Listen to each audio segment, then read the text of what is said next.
The moment Victoria Mercer stepped through the apartment door that rainy Friday night, exhausted CEO armor still perfectly in place, she locked eyes with the single father her brother had promised would barely notice her existence. What she didn't expect was the instant, dangerous recognition that passed between them.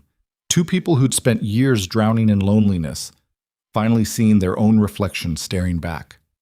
By Sunday morning, one kiss in a darkened kitchen would force both of them to choose between the safe lives they'd built alone and the terrifying possibility of being understood completely. If you're watching from your city tonight, drop a comment below and let me know where this story finds you.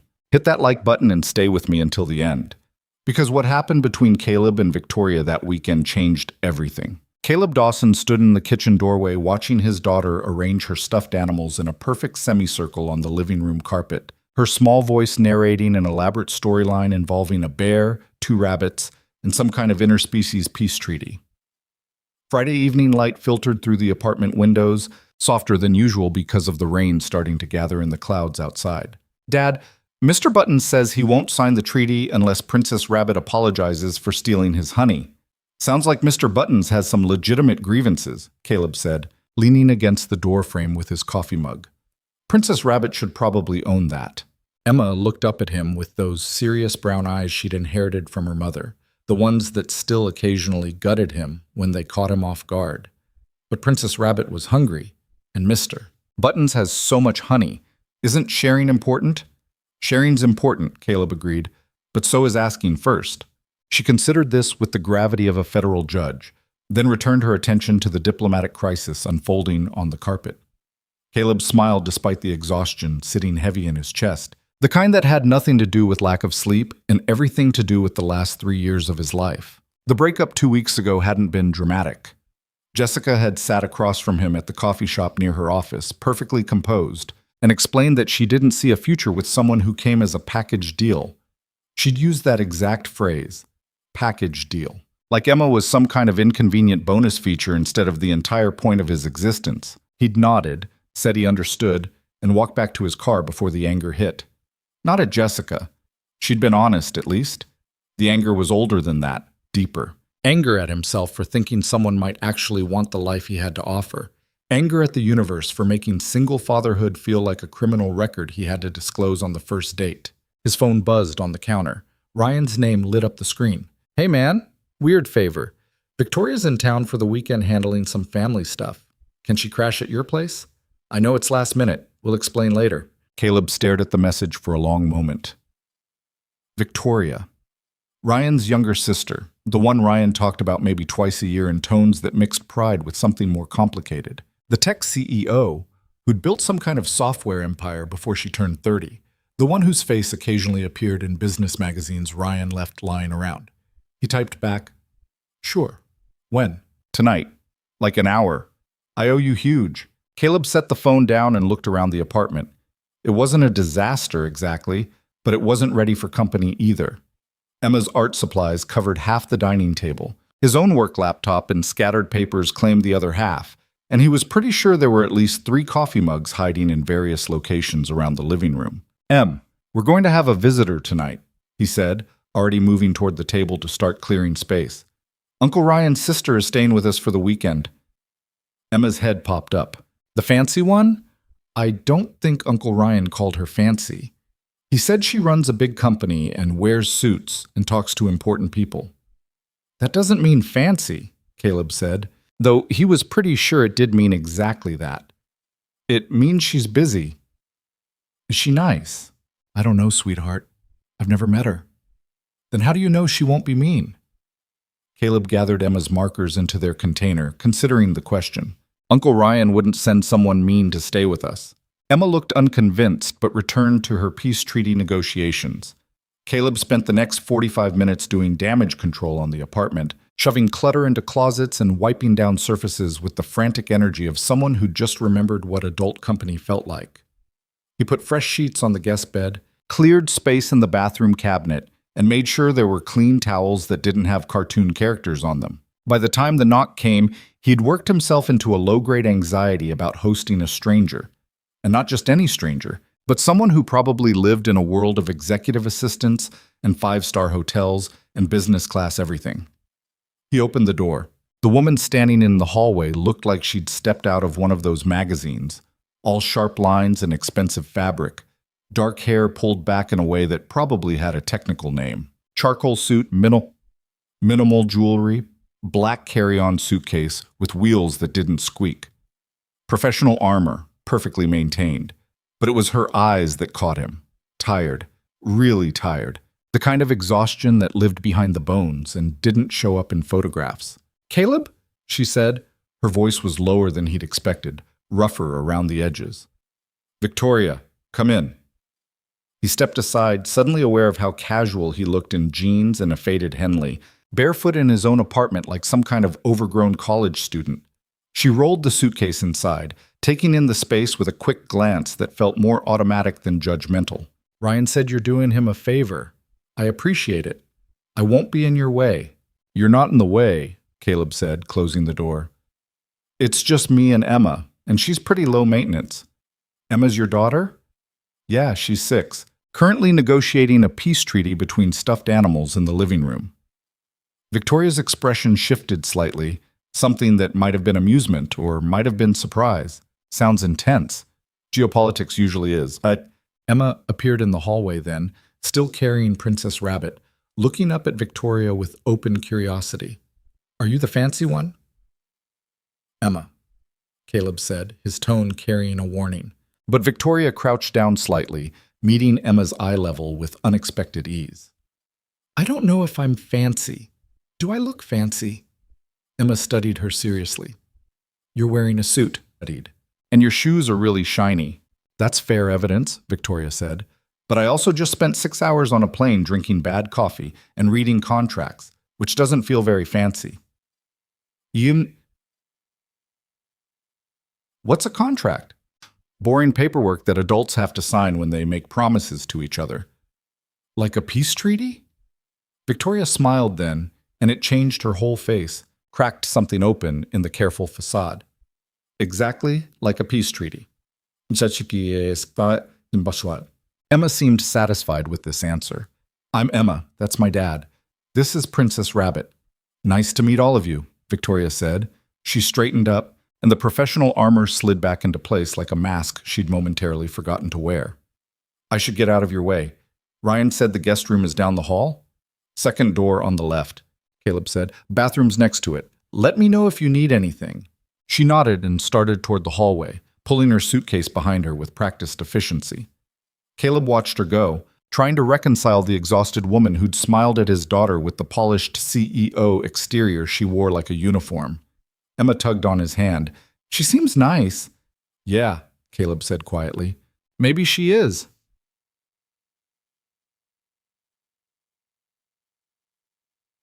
Victoria closed the guest room door and leaned against it for a moment, letting herself breathe. The room was simple. Double bed with a blue comforter, small dresser, window overlooking the street where rain was starting to fall in earnest. Nothing like the sterile hotel suites she'd been living in for the past 6 months, while the company went through its latest expansion nightmare. She set her suitcase on the bed and sat down beside it, suddenly aware of how much her body ached. 30 years old, and she felt like she'd aged a decade in the past year alone. Board meetings, investor calls, press interviews, product launches, crisis management, all of it blurring together into one endless marathon she couldn't stop running. Her phone buzzed. Ryan's name appeared with a message that made her stomach drop. Dad collapsed. "I'm at the hospital. They're running tests. Don't tell Mom yet. She's freaking out enough. Stay where you are. I'll call when I know more." Victoria read it 3 times, her chest tightening. Their father, the man who'd built his own business from nothing and never took a sick day in his life. The one who'd taught her that weakness was just another word for failure. She started to call Ryan, then stopped. He'd said he'd call when he knew more. Bothering him now wouldn't help anything. The rational part of her brain, the part that ran a billion-dollar company and handled crises before breakfast, kicked into gear. She couldn't do anything from Caleb's guest room. She couldn't fix this by working harder or strategizing better. She was stuck in a stranger's apartment while her father was in a hospital 300 miles away, and her brother was dealing with everything alone. The control she'd spent years maintaining started to crack at the edges. She stood up, needing to move, needing to do something. Unpacked her suitcase with mechanical precision, hanging the 2 extra suits in the small closet, arranging her toiletries in the bathroom with the same careful order she maintained in every hotel room, creating structure where she could, because structure was the only thing keeping her from falling apart. When she came back out to the living room 20 minutes later, wearing jeans and a sweater that felt strange after spending all day in business armor, she found Caleb in the kitchen cooking something that smelled significantly better than airline food. "You didn't have to change," he said without looking up from the pan he was stirring. "The suit was fine. I've been wearing it for 12 hours, Victoria said, needed to feel human again. "Fair enough." He glanced at her then, and something in his expression shifted, like he was seeing her differently now. "You hungry? I'm making pasta. Nothing fancy, but it's hot, and there's garlic bread." "I don't want to impose." "You're not imposing. I'm already cooking. Adding more pasta takes about 30 seconds. Victoria hesitated, then moved into the kitchen. "Can I help? You know how to cook?" "I know how to follow instructions." He smiled slightly and nodded toward the salad ingredients on the counter. "Knock yourself out." They worked in comfortable silence for a few minutes, the kind that didn't feel forced or awkward. Victoria chopped vegetables with the same precise efficiency she brought to everything, while Caleb moved around the small kitchen with the easy familiarity of someone who'd learned to make meals work with whatever he had on hand. Emma wandered in, climbed onto one of the kitchen chairs, and announced that the peace treaty had been successfully negotiated and all parties were satisfied with the terms. "Diplomatic victory," Caleb said. "I'm proud of you." Princess Rabbit had to apologize, but Mr. Buttons agreed to share his honey on Tuesdays and Thursdays. "Compromise, Victoria said. "That's how the best treaties work." Emma beamed at her, then turned to Caleb. "Can I watch a show before dinner?" 20 minutes. Something age-appropriate. Emma scrambled down and disappeared into the living room. Caleb drained the pasta, his movements smooth and practiced. Someone who'd done this routine 1,000 times. "How long have you been doing this?" Victoria asked. "The single dad thing." 3 years. Her mom and I split when Emma was 3. "That must have been hard." "It was necessary." He didn't elaborate, and Victoria didn't push. She understood about things that were necessary but not good. "Ryan talks about you sometimes," she said. "Says you're the most reliable person he knows." Caleb laughed, but there wasn't much humor in it. Reliability sounds boring when you say it out loud. It sounds valuable to me. He looked at her then, really looked, and Victoria felt suddenly exposed in a way that had nothing to do with changing out of her suit, like he could see past the CEO image, straight through to the exhausted woman underneath who hadn't had a genuine conversation in months. "Your brother said you're in town for family stuff," Caleb said carefully. "Everything okay?" Victoria's phone buzzed in her pocket. She pulled it out, saw Ryan's name, and her heart rate spiked. "Excuse me." She stepped into the hallway and answered. "Ryan?" "Hey, Dad's stable, heart arrhythmia. They're keeping him overnight for observation. Mom's here. She's handling it better than I expected." "Do you need me to come?" "No, stay where you are. There's nothing you can do here, and Mom will just worry about you traveling in the rain." Ryan paused. "I'm going to stay at the hospital tonight. Can you handle being at Caleb's for the weekend? I know it's weird, crashing with someone you don't know." "It's fine," Victoria said, even though fine was a significant overstatement. "He seems nice. He's the best person I know. And Emma's great, you'll like her." Another pause. "Vic, I know you've got a lot going on with the company. Thanks for being flexible." "Family first," she said automatically, the phrase their father had drilled into them even while building a business that consumed every waking hour. "I'll call you tomorrow with updates. Get some sleep." He hung up before she could respond. Victoria stood in the hallway for a moment, phone in hand, trying to process the past hour of her life. Her father in the hospital, her brother dealing with crisis mode, herself stranded in a stranger's apartment wearing jeans and about to eat pasta like some kind of normal person. When she came back to the kitchen, Caleb had already plated the food. He took one look at her face and said, "Bad news? My dad's in the hospital, heart arrhythmia. Ryan's staying with him overnight." "I'm sorry. Is he going to be okay?" "They think so, but Ryan won't be back this weekend." "Which means I'm crashing your plans." Caleb shook his head. "My plans were watching Emma negotiate treaties and maybe doing some laundry. You're not crashing anything." He He carried the plates to the small dining table. "Come eat. Whatever's happening, you'll handle it better with food." Victoria wanted to argue that she wasn't hungry, that she should be working or calling the hospital or doing something productive. But the truth was she couldn't remember the last real meal she'd eaten, and the pasta smelled incredible, and Caleb was looking at her with an expression that wasn't pity or professional courtesy, but something closer to understanding. She sat down. Emma joined them a minute later, chattering about the show she'd been watching, something involving talking dogs and mysteries. Caleb listened with genuine attention, asking questions, making jokes that landed perfectly for a 6-year-old's sense of humor. Victoria watched him parent with the kind of easy competence that came from practice and genuine care, no performance involved. "Victoria runs a big company," Emma announced suddenly, like she'd just remembered this crucial fact. "I heard that," Caleb said. "Pretty impressive." "What kind of company?" Emma asked. Victoria finished chewing before answering. "We make software that helps other companies organize their information and communicate better." Emma looked confused. "What software?" "Computer programs. Apps? Like the ones on your dad's phone." "Oh." Emma considered this. "Is it fun?" The question caught Victoria off guard. Nobody had asked her if work was fun in years. They asked if it was successful, profitable, scalable, disruptive. Never fun. "Sometimes," she said carefully, "when we solve a hard problem or help someone do their job better. But mostly, it's a lot of meetings and emails." "That sounds boring," Emma said with devastating honesty. "Emma," Caleb said, his tone gentle but firm. "It's okay," Victoria said. "She's not wrong. A lot of it is boring." "Then why do you do it?" Emma asked. Victoria opened her mouth to give the standard answer about innovation and market opportunity and building something meaningful. But sitting at this small dining table with a 6-year-old who didn't care about corporate rhetoric, the real answer came out instead. "I don't know anymore." Caleb's eyes met hers across the table, and something passed between them that felt dangerous and honest. Recognition, maybe, or just the acknowledgement that they were both carrying weight that didn't have easy answers. After dinner, Emma asked if Victoria wanted to see her room, and Victoria found herself following the little girl down the hallway, listening to explanations of various stuffed animals and drawings taped to the walls.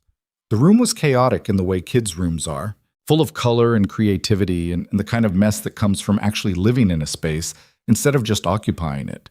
"This is Princess Rabbit's castle," Emma said, pointing to an elaborate structure built from blocks and cardboard boxes. "And this is Mr. Button's honey tree.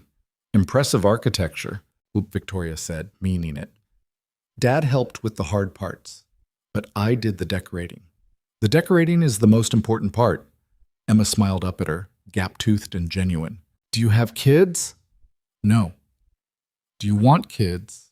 Victoria hesitated. The honest answer was complicated, tangled up with years of putting career first and relationships second, and convincing herself that motherhood was something she'd get to eventually, someday, when the company stabilized and life calmed down. Except the company never stabilized and life never calmed down. And now she was 30 years old, looking at a future that felt increasingly empty despite being objectively successful. "I think I might," she said quietly. "Someday." "You'd be a good mom," Emma said with the absolute certainty of someone who'd known her for exactly 90 minutes. "You're nice and you listen when people talk."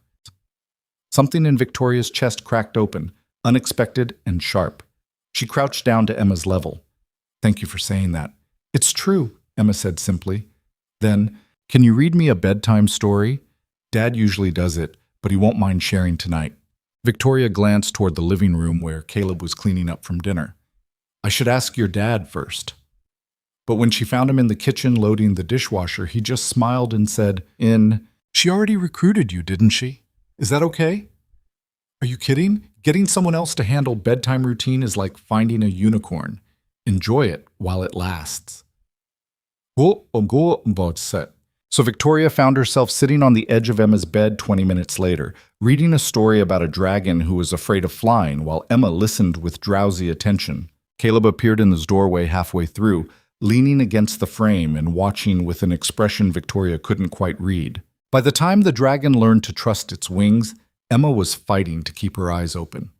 Victoria closed the book gently and stood up. Caleb moved into the room. kissing Emma's forehead and murmuring goodnight. Out in the hallway, with Emma's door closed softly behind them, Victoria said, "She's special." "Yeah," Caleb said. "She is. You're good with her. Patient. I have a lot of practice screwing up." He said it like a joke, but Victoria heard the truth underneath. They walked back to the living room together, the apartment settling into the quiet rhythms of evening. Rain hammered against the windows now, steady and insistent. Caleb picked up 2 coffee mugs from earlier and carried them to the kitchen. "I should let you get back to your night," Victoria said. "I've imposed enough." "You haven't imposed at all." He rinsed the mugs, then turned to face her. "Can I ask you something?" "Sure. Do you actually want to be here? In the city, dealing with family stuff? Or did you get voluntold into this trip?" The question was too perceptive, too close to the nerve. The question was too... Victoria should have deflected with some polite corporate non-answer. Instead, she heard herself say, "I got on the plane because Ryan asked, but the second I landed, I realized I had no idea what I was doing here or why I keep saying yes to things that make me miserable." Caleb nodded slowly, like she'd confirmed something he'd already suspected. "You want some tea? I'm making a cup anyway. I should probably work." "When's the last time you did something just because you wanted to, not because you should?" Victoria stared at him. "That's a dangerous question." "I know." He filled the kettle and set it on the stove. "But I'm asking anyway." She should have gone to the guest room, should have opened her laptop and answered the 47 emails waiting in her inbox and reviewed the quarterly projections and maintained the perfect professional distance that kept her life running smoothly. Instead, she sat down at the kitchen table and said, "Tea sounds good." They talked for 2 hours, about nothing important and everything important, about Emma's upcoming birthday and Victoria's nightmare board meeting last month, about Caleb's failed relationship with Jessica and Victoria's failed relationship with basically everyone she'd dated in the past 5 years, about the weird isolation of single parenthood and the weirder isolation of running a company everyone watched constantly. Somewhere around 11, Victoria admitted she couldn't remember the last time she'd had a conversation that didn't involve market projections or investor expectations. "That sounds lonely," Caleb said quietly. "It is." She stared into her empty mug. "I spent so many years building something I thought would matter, and now I'm standing in the middle of it wondering if I just locked myself in a very expensive prison. You could leave." "And do what? Disappoint everyone who believed in me? Prove my father right that I wasn't tough enough for this? Or prove yourself right that you're allowed to want a different life?" Victoria looked up at him, this stranger who somehow saw straight through every defense she'd built. "You don't know me well enough to say that." "Maybe not," Caleb agreed. "But I know what it's like to keep running because stopping feels like giving up. And I know what happens when you finally hit the wall and realize you can't keep going the same direction. What happens? You get to choose something different if you're brave enough." The words hung in the air between them, challenging and gentle at the same time. Victoria wanted to argue that her situation was more complicated, that walking away from a billion-dollar company wasn't the same as leaving a bad relationship. But the truth was she'd spent 3 years watching Caleb rebuild a life after his marriage ended, and he seemed more genuinely content than she'd felt in a decade. "I should get some sleep," she said finally, standing up. "Thanks for the tea and the conversation." "Any time." Caleb stood too, gathering their mugs. "Victoria?" "Yeah, whatever's going on with your dad, whatever happens this weekend, you don't have to handle it alone. That's what Ryan sent you here for, so you'd have backup." Something in her chest twisted, unexpected and sharp. She'd spent so long being the person everyone else relied on that the idea of accepting help felt almost foreign. "Thank you," she managed. She escaped to the guest room before the emotion building in her throat could spill over. Closed the door, sat on the bed, and stared at her phone for a long moment before finally opening her email. 49 unread messages now. 3 from her assistant about scheduling conflicts. 2 from board members about the upcoming vote on international expansion. 1 from the PR team about a media interview she'd agreed to months ago and completely forgotten. She should answer them. Should maintain the perfect response time that made her seem superhuman and completely in control. Instead, she turned off her phone, changed into pajamas, and climbed into bed listening to rain drum against the window and Caleb moving quietly around the apartment, The stranger who'd somehow made her feel more understood in 3 hours than anyone had in years. Saturday morning arrived gray and wet, the kind of weather that made staying in bed feel less like laziness and more like common sense. Victoria woke to unfamiliar sounds, water running, quiet voices, the domestic soundtrack of a household that wasn't hers. She checked her phone. 2 messages from Ryan about their father's condition, stable, still under observation, 3 more emails from work, and a text from her assistant asking if she wanted to schedule a call with the Tokyo office before Monday. Victoria stared at the message for a long moment, then set the phone face down on the nightstand without answering. When she emerged from the guest room 20 minutes later, showered and dressed in jeans and a soft sweater that felt almost rebellious after years of business casual, she found Caleb and Emma in the kitchen having what appeared to be a serious discussion about pancake toppings.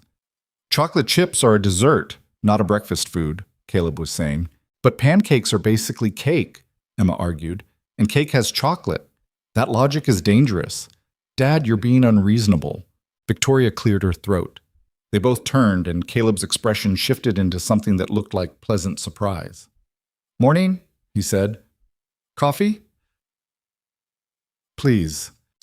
He poured her a mug while Emma launched into an explanation of why chocolate chips were a perfectly reasonable breakfast choice, actually. Victoria found herself smiling despite everything, charmed by the kid's determination. "I think your dad might have a point about nutritional balance," she said carefully. Emma's face fell. "You're supposed to be on my side."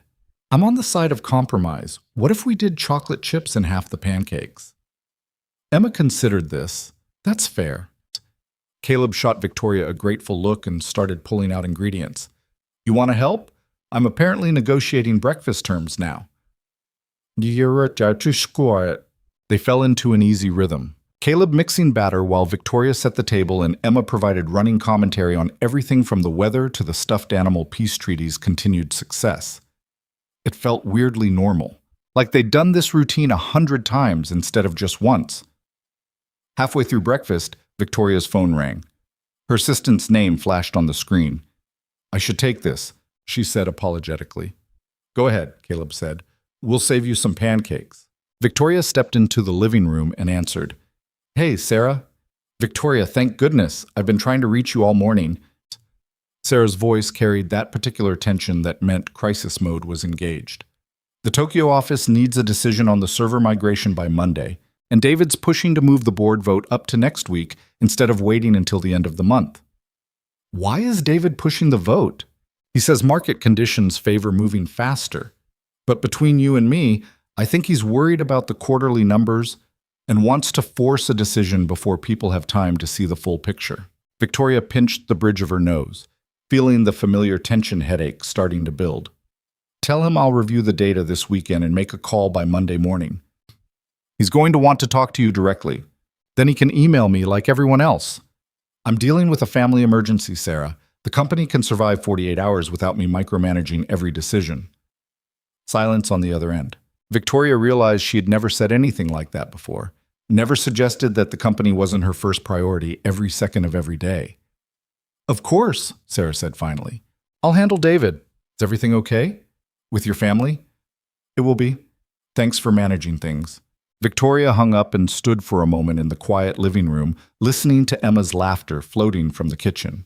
Through the doorway, she could see Caleb making funny faces while flipping pancakes, completely present in the moment instead of thinking about tomorrow's crisis or next week's deadline. "When's the last time you did something just because you wanted to, not because you should?" The question echoed in her head as she walked back to the kitchen and slid into her seat. Emma immediately started telling her about a dream involving dragons and chocolate rivers, and Caleb served the pancakes with the half-chocolate chip compromise they'd negotiated. "Everything okay?" he asked quietly while Emma was distracted by syrup distribution. "Work stuff." "Nothing that can't wait." "You sure?" Victoria met his eyes and found genuine concern there, not the polite interest most people offered before moving on to their own problems. "Yeah," she said, "I'm sure." They spent the morning doing absolutely nothing productive, which felt revolutionary. Emma insisted on showing Victoria her art supplies, and somehow Victoria found herself sitting on the living room floor, painting watercolor pictures while rain continued its steady drum against the windows. Caleb worked on his laptop at the dining table, occasionally looking up to offer commentary on the artistic process, or warn Emma that using that much paint would definitely cause structural issues with the paper. Around noon, Emma announced she was bored and wanted to build a fort. Caleb looked at Victoria with an expression that said, "Help me," and Victoria surprised herself by saying, "I'm in." They spent the next hour constructing an elaborate blanket fort that spanned half the living room using couch cushions, dining chairs, and every spare blanket in the apartment. Emma directed operations with the authority of a general, while Caleb and Victoria did most of the heavy lifting. At one point, reaching for a blanket at the same time, Victoria's hand brushed against Caleb's. The contact lasted maybe a second, but she felt it like an electric shock, sudden and unexpected. Their eyes met, and something passed between them that had nothing to do with fort construction. He pulled back first, clearing his throat and focusing on securing the blanket to the chair. Victoria told herself the moment didn't mean anything, just an accidental touch between two people who happened to be spending the weekend together. Nothing significant, but her hand still tingled where his had been. By early afternoon, Emma had claimed the fort as her kingdom and was busy establishing laws and taxes for any visitors. Caleb collapsed on the couch with the exhausted satisfaction of someone who'd completed a major construction project. "She's going to make us play castle for the next 3 hours," he said. "I've sat through longer meetings with less purpose," Victoria replied, settling onto the other end of the couch. They sat in comfortable silence for a while, watching Emma rearrange her stuffed animals inside the fort. The rain had settled into a steady rhythm, the kind of weather that made the whole world feel smaller and quieter. "Can I ask you something?" Victoria said. "Sure." "Do you ever feel like you're watching your own life from the outside? Like you're going through all the motions but not actually present for any of it?" Caleb turned to look at her fully. "Every day for about 2 years after the divorce. I was so focused on keeping Emma's life stable that I forgot to actually live mine. Just went through the routine on autopilot." "How did you stop?" "One day Emma asked me why I never smiled anymore. Just said it out loud at breakfast, 6 years old and noticing that her dad was basically a robot." He ran a hand through his hair. "That was my wake-up call. Realizing I was teaching her that life was something you survived instead of enjoyed." Victoria absorbed that, feeling it hit somewhere deep. "What did you do?" "Started small. Took her to the park even when I was tired. Said yes to Ryan's dinner invitations instead of always canceling. Stopped treating every moment of happiness like it was somehow irresponsible." He paused. "And I let go of the idea that I had to have everything figured out before I was allowed to feel okay." "That sounds impossible." "It was terrifying," Caleb agreed, "but less terrifying than the alternative, which was disappearing into my own life and never coming back." Emma emerged from the fort demanding snacks and entertainment. Caleb got up to handle the snack situation, while Victoria stayed on the couch, turning his words over in her mind. When's the last time she'd said yes to something just because it sounded good? When's the last time she'd felt actually present instead of thinking 3 steps ahead to the next meeting, the next crisis, the next thing that needed fixing? Her phone buzzed. David from the board, sending a follow-up email about the vote timeline with thinly veiled pressure to respond immediately. Victoria stared at the email, then did something she'd never done before. She swiped it away without answering and turned off her notifications. The afternoon dissolved into the kind of unstructured time that only happened when weather trapped you inside with nowhere to go. They played board games Emma was definitely too young for but insisted on anyway. They made grilled cheese sandwiches for lunch. They watched a movie about talking cars that Caleb clearly had memorized from previous viewings. Somewhere in the middle of it all, Victoria realized she was having fun. Actually, genuinely having fun. The kind that didn't require strategy or image management or thinking about how it would look to anyone else. By evening, Emma was getting tired and cranky in the way kids do when they've had too much stimulation. Caleb suggested pizza for dinner, which Emma approved with enthusiasm. While he ordered, Victoria helped Emma clean up the art supplies scattered across the living room. "Do you like my dad?" Emma asked suddenly. Victoria fumbled the marker container. "What? Do you like him? Like, as a person?" Yes, he seems very nice." Emma studied her with those serious brown eyes. "He doesn't talk to people much. Just me and Uncle Ryan mostly. But he talked to you a lot last night. I heard you. We were just having tea and conversation. He smiled when he talked to you. The real kind, not the polite kind. Victoria didn't know what to say to that, didn't know how to explain that she'd noticed the same thing, that talking to Caleb felt different from talking to anyone else she'd met in years. Your dad's easy to talk to, she said finally. That's a nice quality. Emma seemed satisfied with this answer. I think you're easy to talk to, too, even though you're fancy. I'm not fancy, Victoria protested. You run a huge company and talk to important people. That's fancy. It's just a job, Emma. But do you like it? The question again, cutting straight to the truth. Victoria sat down on the floor next to Emma, surrounded by markers and half-finished paintings. Honestly, I'm not sure anymore. I used to love it. Used to wake up excited about solving problems and building something new. But somewhere along the way, it stopped being about the work and started being about just surviving each day. That sounds sad, Emma said with devastating simplicity. Yeah, Victoria agreed quietly. It kind of is. Maybe you should do something else, something that makes you smile the real way. Before Victoria could figure out how to respond to that, Caleb returned to announce pizza would arrive in 30 minutes. Emma scrambled up to go wash her hands, leaving Victoria sitting on the floor thinking about 6-year-old wisdom and real smiles and what her life might look like if she actually had the courage to want something different. Dinner was chaotic in the best way. Emma talking with her mouth full, Caleb stealing pepperoni off her plate, Victoria laughing at their ongoing negotiation about vegetable consumption. It felt like family, and that thought both warmed and terrified her. After dinner, Emma's exhaustion caught up with her hard. She barely made it through half the bedtime story before falling asleep mid-sentence. Caleb carried her to bed while Victoria cleaned up the pizza boxes and paper plates, moving through his kitchen like she'd been doing it for years instead of a day and a half. When Caleb came back, he found her loading the dishwasher. You don't have to do that. I know. She closed the dishwasher and straightened up. But it feels good to do something normal, something that's not work. You want a drink? I have wine, beer, or some whiskey Ryan left here about 6 months ago. Whiskey sounds good.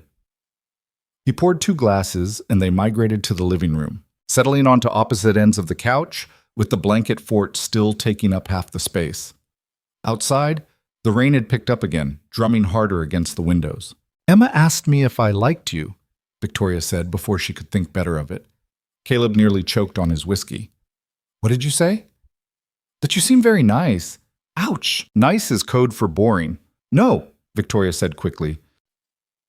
Nice is code for, I don't know how to explain to a 6-year-old that I've talked to you more honestly in 2 days than I've talked to anyone in the past year.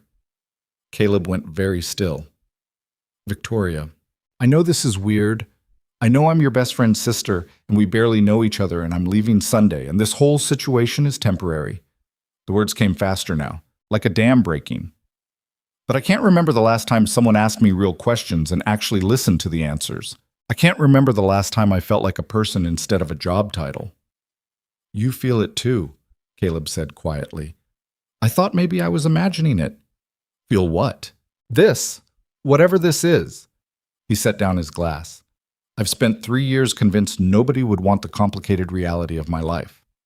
Single dad, limited time, comes with a 6-year-old who asks stranger questions and demands emotional availability. I'm not sure I have any more. And then you walk in wearing a suit and looking exhausted, and I see someone who gets it, who understands what it's like to be drowning in the life you built. Victoria's heart was racing now. Caleb, I'm not asking for anything, he continued. I know you have a whole life 300 miles away. I know this weekend is just a weird pause in your real world. But I need you to know that talking to you has been the first time I've felt genuinely connected to another adult in longer than I want to admit. They stared at each other across the couch, both breathing too fast, the air between them charged with something dangerous and undeniable. I should go to bed, Victoria said, not moving. You should, Caleb agreed, also not moving. The moment stretched out, tension building with every second neither of them stood up. Victoria knew crossing this line would complicate everything. Knew getting involved with her brother's best friend while dealing with a family emergency and a company crisis was objectively insane. But she was so tired of being sensible, so tired of choosing the responsible option and ending up alone. Caleb, she said softly, I don't know how to do this. Do what? Want something just because I want it, not because it makes strategic sense or fits into a 5-year plan. He smiled then, sad and understanding. Yeah, that's the hardest part. Permission.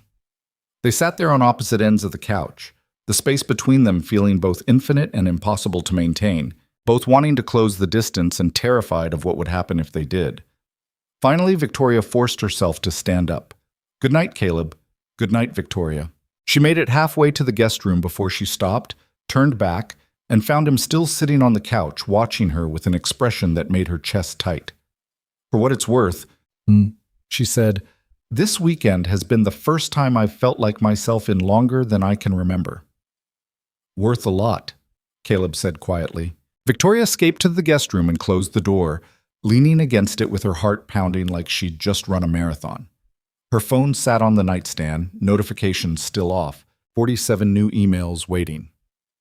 She ignored all of it, climbed into bed, and lay there listening to Caleb move around the apartment.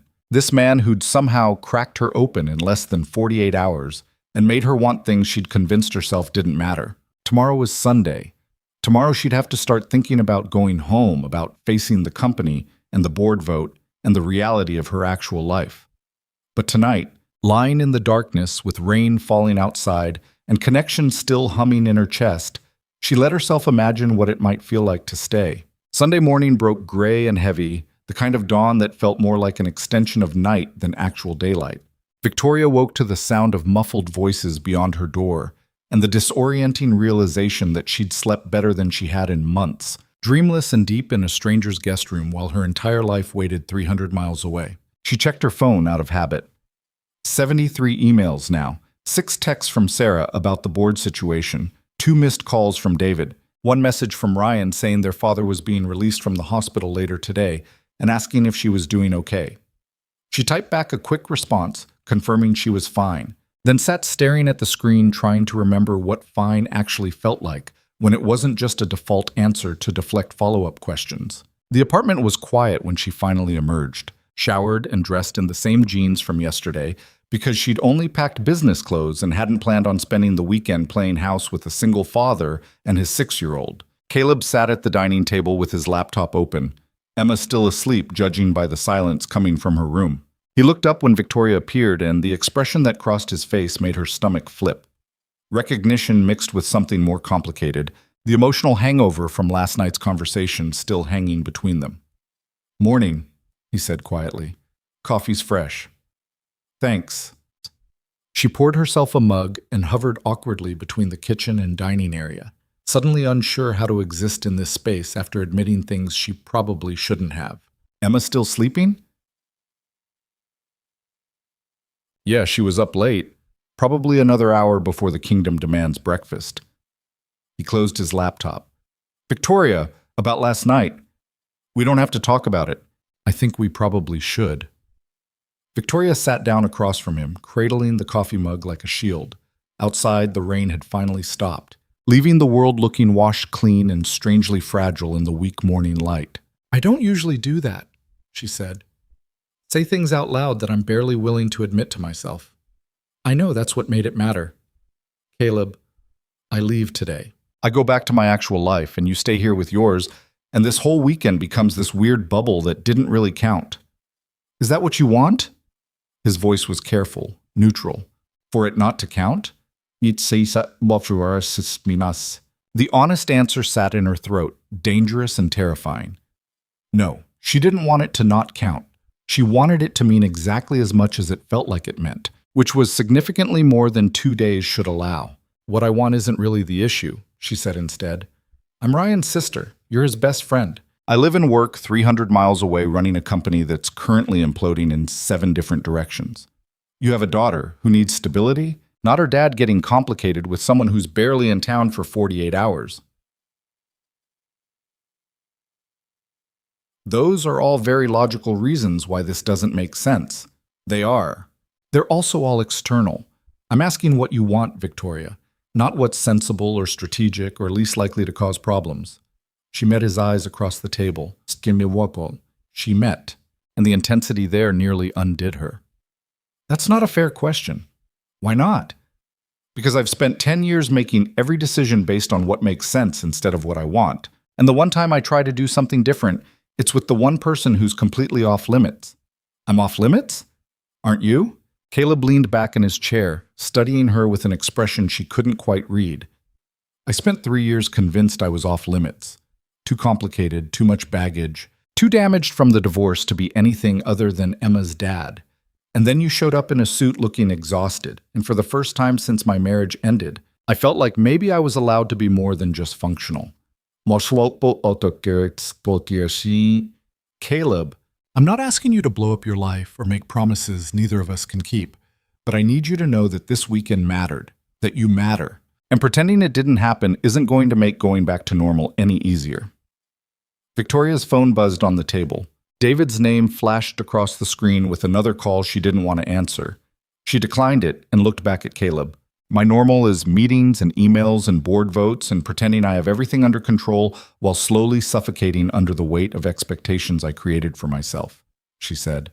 Your normal is raising your daughter and being present and actually living instead of just surviving. Those aren't compatible no matter how much we might want them to be.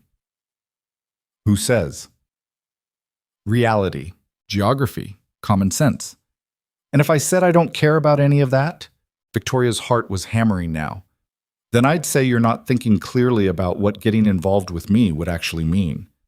Media attention, schedule conflicts, the fact that my job requires me to be constantly available to people who don't care if I have a personal life. You and Emma deserve better than whatever scraps of time I might be able to carve out between crises.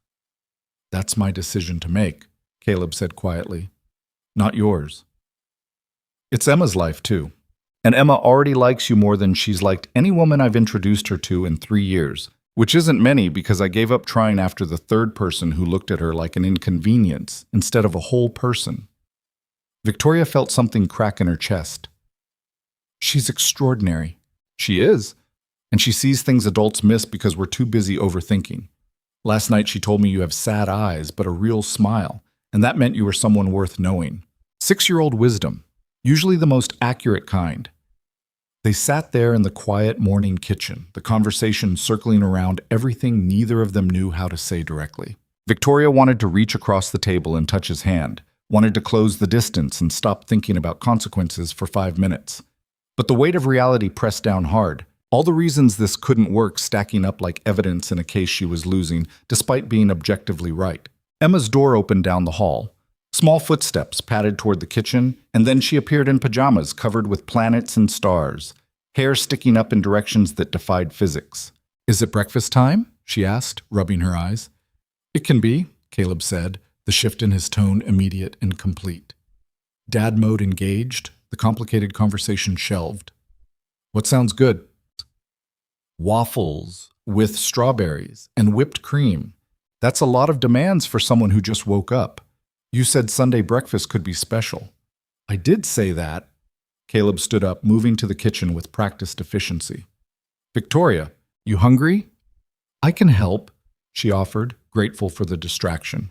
They fell into the routine they'd established yesterday, Caleb cooking while Victoria handled setup, and Emma provided running commentary on everything from the weather clearing up to the structural integrity of the blanket fort that had survived the night. It felt domestic and easy and absolutely terrifying in its simplicity. Halfway through breakfast, Emma looked at Victoria seriously and said, Are you leaving today? I have to get back to work tomorrow, Victoria said carefully. But you could stay today, right? It's still the weekend. Emma, Caleb warned gently, I'm just asking. We could do something fun. Go to the park if it's not raining, or the museum with the dinosaurs, or just watch movies and build more forts. Victoria felt her resolve wavering under the weight of Emma's hopeful expression. I have some work things I need to take care of. They can wait, Emma said with absolute confidence. Uncle Ryan says work always waits. People don't. Caleb nearly choked on his coffee. When did Ryan say that? Last month when you were sad about Jessica leaving. He told you that you should stop working so much and spend time with people who actually care about you. Thanks for that memory, Em. He was right, though, wasn't he? Caleb looked at Victoria with an expression that said, Help me. And Victoria found herself saying, The dinosaur museum sounds good, actually. Emma's face lit up like someone had just promised her the moon. Really? Really? But I need to make a couple phone calls first, okay? Okay. Emma scrambled down from her chair and disappeared into her room, presumably to start planning the day's activities with the kind of strategic intensity she brought to stuffed animal treaties. "You don't have to do that," Caleb said once they were alone. "I know you have work. Work will still be there in 3 hours," Victoria said, echoing Emma's wisdom even as her phone buzzed with another notification. "And honestly, I can't remember the last time I went to a museum just because it sounded fun. It'll be chaos. Emma has approximately zero chill in dinosaur museums." "Good. I could use some chaos that isn't corporate." She escaped to the guest room to return phone calls before she could change her mind. Sarah answered on the first ring, voice tight with stress. "Victoria, thank God. David's been calling every hour demanding to know your position on the vote timeline. Tell David I'll review his proposal tomorrow and make a decision by Tuesday. He's not going to like that. He doesn't have to like it. He has to wait." Victoria sat on the bed, staring at her reflection in the mirror above the dresser. She looked different somehow, less polished but more present. "Sarah, can I ask you something?" "Of course. When's the last time you took a weekend off?" "Actually off. No email, no calls, just disconnected?" Silence on the other end, then, "I honestly can't remember." "That's a problem. It's the job." "Is it though? Or is it just what we've convinced ourselves the job requires because we're too scared to set boundaries?" "Victoria, are you feeling okay? You sound different." "I'm fine. Just thinking about things differently." She took a breath. "Handle David however you need to. I trust your judgment. But I'm not cutting my weekend short for a vote that doesn't happen for another week." "Okay," Sarah said slowly. "I'll manage it." After she hung up, Victoria sat staring at her phone for a long moment. 79 emails now. Problems stacking up, decisions waiting, the entire machinery of her professional life grinding away, whether she was actively feeding it or not. She turned off the phone completely and left it on the dresser. The museum was exactly the chaos Caleb had promised. Emma dragged them from exhibit to exhibit with boundless enthusiasm, rattling off dinosaur facts with the confidence of someone who'd watched every documentary ever made. Caleb followed behind with the patient amusement of a parent who'd heard all these facts multiple times before, but still listened like they were new. Victoria found herself genuinely engaged in a way she hadn't been in years, asking questions and reading plaques and getting invested in the Cretaceous versus Jurassic debate. Emma kept trying to start. At one point, standing in front of a massive T-Rex skeleton, Emma grabbed both their hands and declared this was the best Sunday ever. "You haven't even seen the meteor exhibit yet," Caleb pointed out. "It's still the best, because you're both here and nobody's checking their phone or being boring." Guilty heat crept up Victoria's neck. How many dinners had she sat through scrolling email while someone across the table tried to have a conversation? How many times had she chosen responsiveness over presence because it felt safer than actually connecting? "You're right," she said. "This is way better than phones." Emma beamed up at her, then sprinted toward the next exhibit with the kind of energy that made Victoria tired just watching. Caleb fell into step beside her as they followed at a more reasonable pace. "You're good with her," he said quietly. "She makes it easy." "Not everyone thinks that. Most people see the constant questions and endless energy and decide it's too much work. Then most people are missing out." They walked in comfortable silence for a moment, weaving between other families and tour groups. Just two more people in the Sunday crowd, except they weren't really, because the tension between them hadn't dissolved despite Emma's presence. If anything, watching Caleb parent with such genuine patience and care made the attraction worse, added layers to feelings Victoria was trying very hard not to examine too closely. At the meteor exhibit, Emma launched into a detailed explanation of extinction events, while Caleb and Victoria stood side by side, close enough that their shoulders occasionally brushed. Every accidental contact felt electric, charged with everything they weren't saying out loud. "When do you leave?" Caleb asked, voice low enough Emma wouldn't hear. "My flight's at 6. I should probably head to the airport around 3. So we have a few more hours." "Yeah. And then what?" Victoria watched Emma peer into a display case of meteorite fragments, her small face serious with concentration. "Then I go back to reality and try to remember how to be the person who runs a company instead of the one who builds blanket forts and goes to dinosaur museums. Those don't have to be different people. In my world, they do." "Your world sounds lonely." "It is," Victoria admitted. But it's the one I built, so I don't really have anyone to blame but myself. Zandrie inshakiat. Caleb turned to look at her fully, and the intensity in his expression made her breath catch. You could build a different one, if you wanted. Could I? Or would I just be running away from responsibility because things got hard? There's a difference between running away and choosing something better. How do you know which is which? You don't, not for sure. But you can make a pretty good guess based on whether you're moving towards something that makes you feel alive or just away from something that makes you miserable. Emma returned then, full of questions about impact craters and dinosaur extinction, and the moment passed. But Victoria felt it settle in her chest, that distinction between running from and moving toward, the difference between fear and courage disguised as the same action. They had lunch at the museum cafe, Emma monopolizing the conversation with increasingly elaborate theories about what modern animals might survive an asteroid impact. Caleb engaged seriously with each hypothesis, while Victoria watched them both, memorizing details she knew she'd replay later when she was alone in her empty apartment, trying to remember what connection felt like. Bears would definitely survive, Emma declared. They're tough, and they hibernate, so they could just sleep through the worst part. Solid reasoning, Caleb said. What about birds? Some birds. Definitely not penguins, though. They need ice, and an asteroid would probably melt all the ice.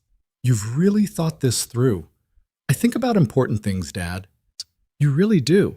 Victoria's phone was still off, buried in her purse, and the absence of constant notification anxiety felt almost disorienting. She kept reaching for it out of habit, then remembering she had made a choice to be present instead of perpetually available. You okay? Caleb asked while Emma was distracted by a group of kids at the next table. Just not used to being disconnected, it feels weird. Good weird or bad weird? Honestly, both. Like I'm breaking some kind of fundamental rule by not being constantly on call. The rule's imaginary. That doesn't make it feel less real. After lunch, they walked back toward the apartment through streets still damp from yesterday's rain. Emma walking between them, holding both their hands and asking increasingly philosophical questions about time and space that neither adult was particularly equipped to answer. Dad, if you could go back in time, where would you go? Caleb considered this. Maybe to see the dinosaurs before the asteroid. That's boring. Everyone says dinosaurs. Okay, where would you go? I'd go to yesterday so I could have 2 days with Victoria instead of just 1.5. Victoria stumbled slightly, the casual statement hitting harder than it should. Emma didn't notice, already moving on to the next question. But Caleb's hand tightened around Emma's, and his eyes met Victoria's over his daughter's head with an expression that said, I told you so, about Emma seeing things clearly. Back at the apartment, reality started pressing in around the edges. Victoria's flight was in 4 hours. She needed to pack, call a car, start transitioning back into CEO mode for the meetings waiting tomorrow. But Emma wanted to show her one more thing, just one more thing, and Victoria found herself sitting on the floor of Emma's room, looking at drawings and listening to stories about school and friends and the elaborate social dynamics of first grade. Caleb appeared in the doorway. Victoria needs to pack. She's got a flight to catch. But we didn't finish the fort, Emma protested. The fort will still be here next time. When's next time? The question hung in the air, unanswered because nobody knew the answer. Victoria felt her throat tighten. I'll come back and visit, she said, even though she had no idea if that was true or just something she desperately wanted to be true. Emma looked at her seriously. Promise? I promise I'll try. It wasn't the commitment Emma wanted, but it was the most honest thing Victoria could offer. Emma seemed to accept it, giving her a quick, fierce hug before running off to give them space. Victoria stood up slowly, aware of Caleb watching from the doorway. I should pack. Yeah. Neither of them moved. Caleb, this weekend was the best weekend I've had in 3 years, he finished. And I know that sounds like exaggeration or just emotion talking, but it's not. You made me remember what it feels like to be seen as a whole person instead of just a single dad who comes with complications. You did the same for me, made me feel like a person instead of just a job title. But Green? So what do we do with that? Victoria wanted to have an answer, wanted to be the decisive CEO who could assess the situation and make the strategic call. But standing in the hallway of his apartment with the ghost of his daughter's hug still warming her chest, all her strategic thinking dissolved into pure want. "I don't know," she admitted. "I've never wanted something I couldn't logic my way into or out of." "Is that what this is? Something you want?" "Yes." Which is terrifying because wanting things hasn't worked out well for me historically. "Join the club." They stood there in the quiet hallway, close enough to touch but not touching, both trying to figure out how to navigate feelings that didn't fit into any framework they knew. Finally, Victoria said, "I need to pack," and escaped to the guest room before she did something stupid like kiss him or ask him to give her a reason to stay. She packed mechanically, folding clothes and checking drawers, and trying very hard not to think about how much she didn't want to leave. Her phone sat on the dresser, still off, a small act of rebellion she'd pay for tomorrow when she turned it back on and faced the avalanche. A soft knock on the door. "It's me," Caleb said. "Come in." He entered carefully, staying near the door like he wasn't sure of his welcome. "Emma wanted me to give you this." He held out a folded piece of paper. Victoria took it and opened it carefully. A drawing of 3 stick figures, one tall with dark hair labeled Dad, one smaller with a big smile labeled Me, and one medium-sized labeled Victoria with a crown drawn on her head. Above them in careful first-grade handwriting, "Thank you for being our friend." Something in Victoria's chest cracked wide open. "She made this?" "Just now, while you were packing." Caleb moved closer, looking at the drawing over her shoulder. "The crown is because you're fancy, apparently." "I'm not fancy." "Try telling her that." Victoria stared at the drawing, this simple piece of paper that somehow meant more than any award or recognition her company had ever received. "I don't want to go." The admission slipped out before she could stop it. Caleb went very still beside her. "Then don't. I have a flight in 3 hours and a board meeting in the morning." "I know, but you said you don't want to go, and I needed you to hear me say you don't have to." Victoria turned to face him, and the space between them felt impossibly small. "If I stay, we'd have to figure it out. The distance, the schedules, what it means for Emma, how to tell Ryan. All of it would be complicated and messy and probably really hard." "That's not a great sales pitch." "I'm not trying to sell you anything. I'm just saying the option exists. That this doesn't have to end today just because the weekend's over." "You barely know me. I know you built a company from nothing but sacrificed yourself to do it. I know you're exhausted, but keep going because stopping feels like failure. I know you're kind to 6-year-olds and honest about uncertainty and brave enough to admit when you're drowning." He paused. "I know that talking to you feels like the first real conversation I've had in years. That enough to start with?" Victoria's heart was hammering so hard she could hear it. What if this is just proximity? Forced together for a weekend and mistaking circumstance for connection? What if it's not? What if I can't be what you and Emma need? What if you're exactly what we need and you're just scared to find out? They were close enough now that she could feel the warmth coming off him, see the exact shade of uncertainty in his eyes that probably matched her own. Every logical reason to step back and maintain distance felt increasingly flimsy against the weight of what she felt standing this close to him. "I don't know how to do this," she said quietly. "How to want something without a plan or guaranteed outcome. Nobody does. That's what makes it terrifying. I'm not good at terrifying." "Could have fooled me. You run a billion-dollar company. That's different. That's calculated risk based on data and projections.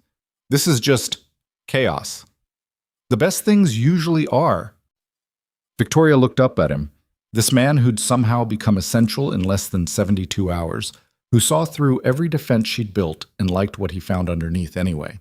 The smart choice was to leave, go back to her controlled life, let this weekend become a nice memory instead of a complication. But she was so tired of making smart choices that left her alone. "If I miss this flight," she said slowly, "I'll have to deal with Sarah's panic and David's anger and rescheduling everything tomorrow." "That's true. And it won't solve anything. I'll still have to leave eventually. Still have to go back to running the company." "Also true. So staying doesn't actually change the fundamental problems." "No," Caleb agreed. It just means we get a few more hours to figure out if this is worth fighting for. Worth fighting for. When was the last time Victoria had fought for something personal instead of professional? When was the last time she'd chosen connection over convenience? She pulled out her phone and turned it on. Notifications flooded the screen immediately. 87 emails, 12 missed calls, texts from Sarah reaching increasing levels of concern. She ignored all of it and called the airline. "I need to change my flight," she said when the agent answered. "Last flight out tonight instead of 6 o'clock.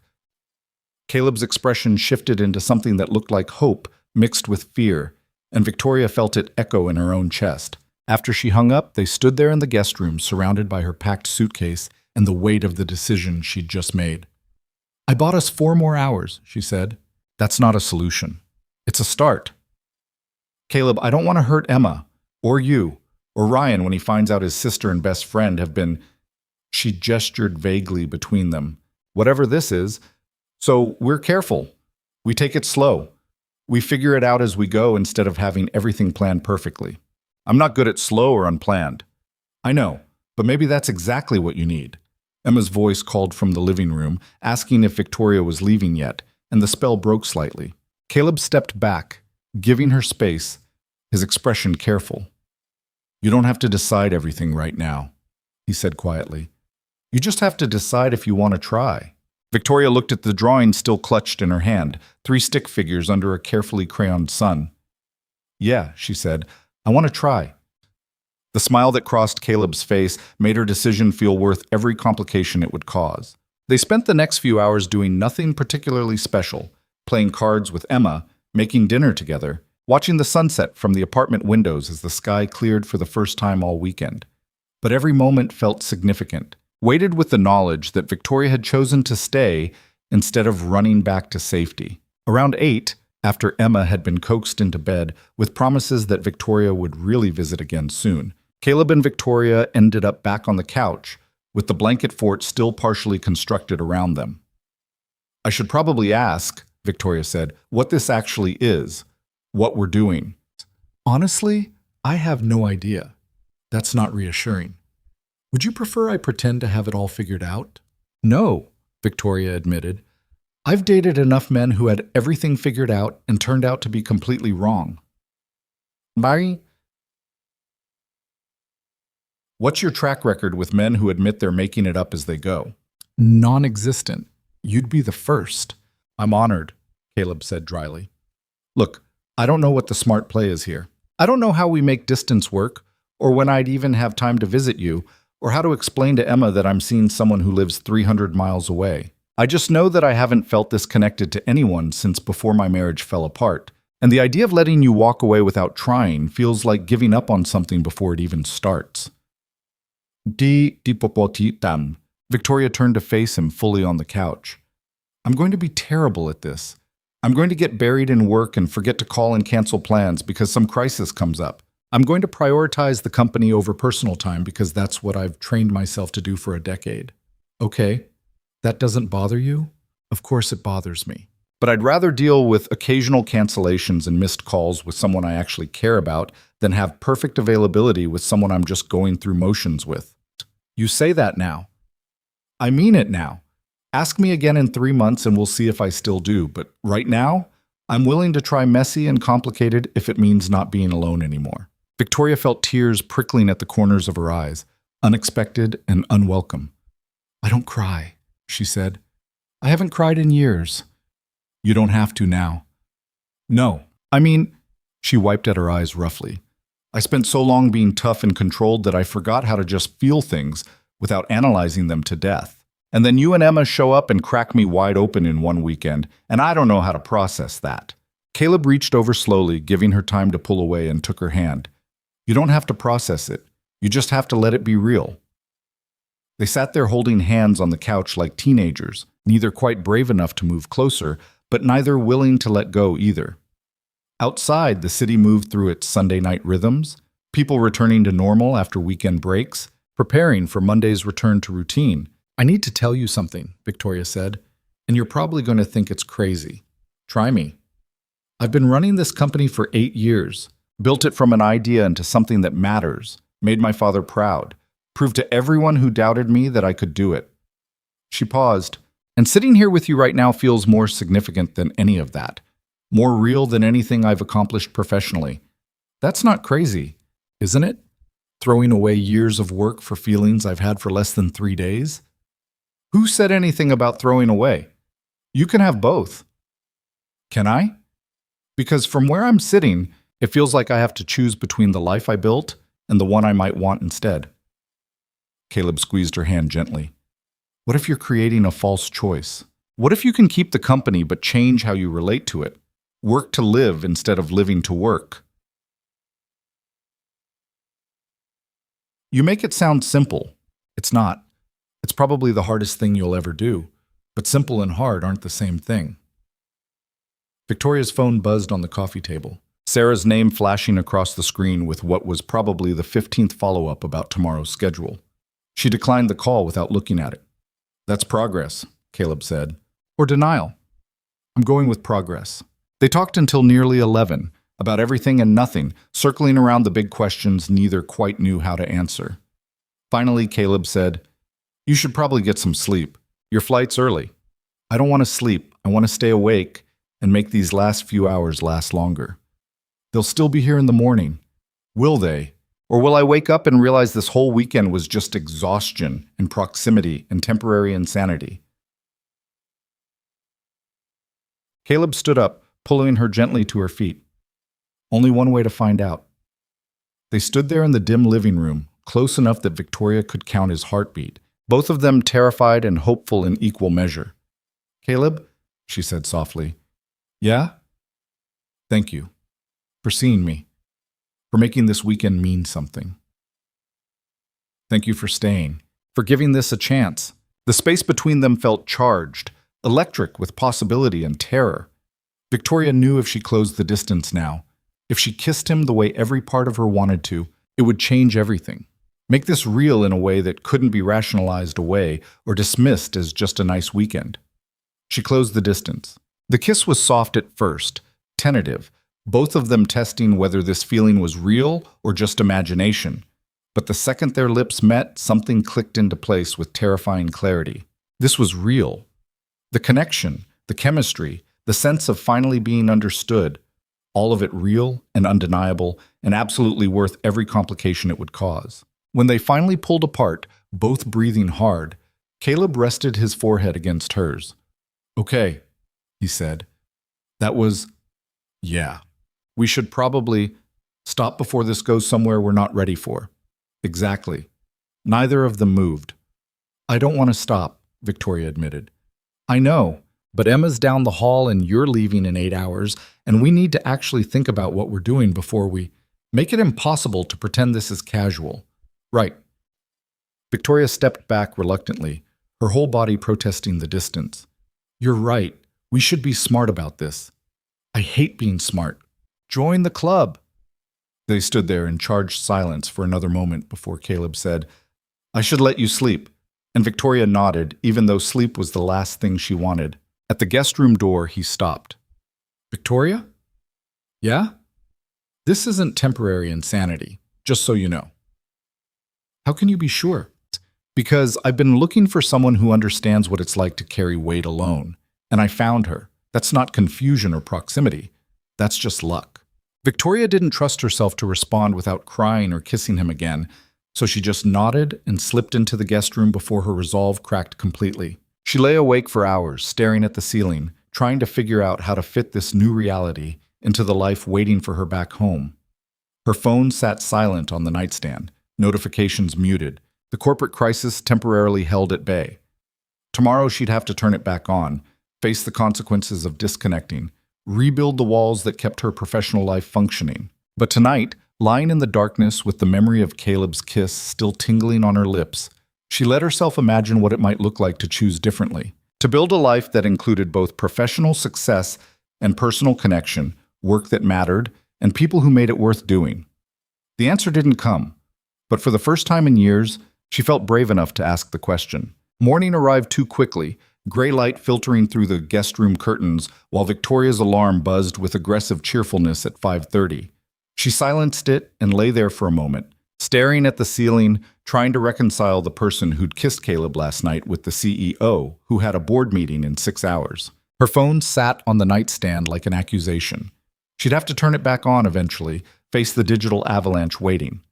But for just a few more minutes, she let herself exist in the liminal space between the weekend and whatever came next. When she finally emerged from the guest room, showered and dressed in the charcoal suit she'd arrived in Friday night, she found Caleb already awake in the kitchen making coffee. He looked up when she entered, and something passed between them that made the air feel thick.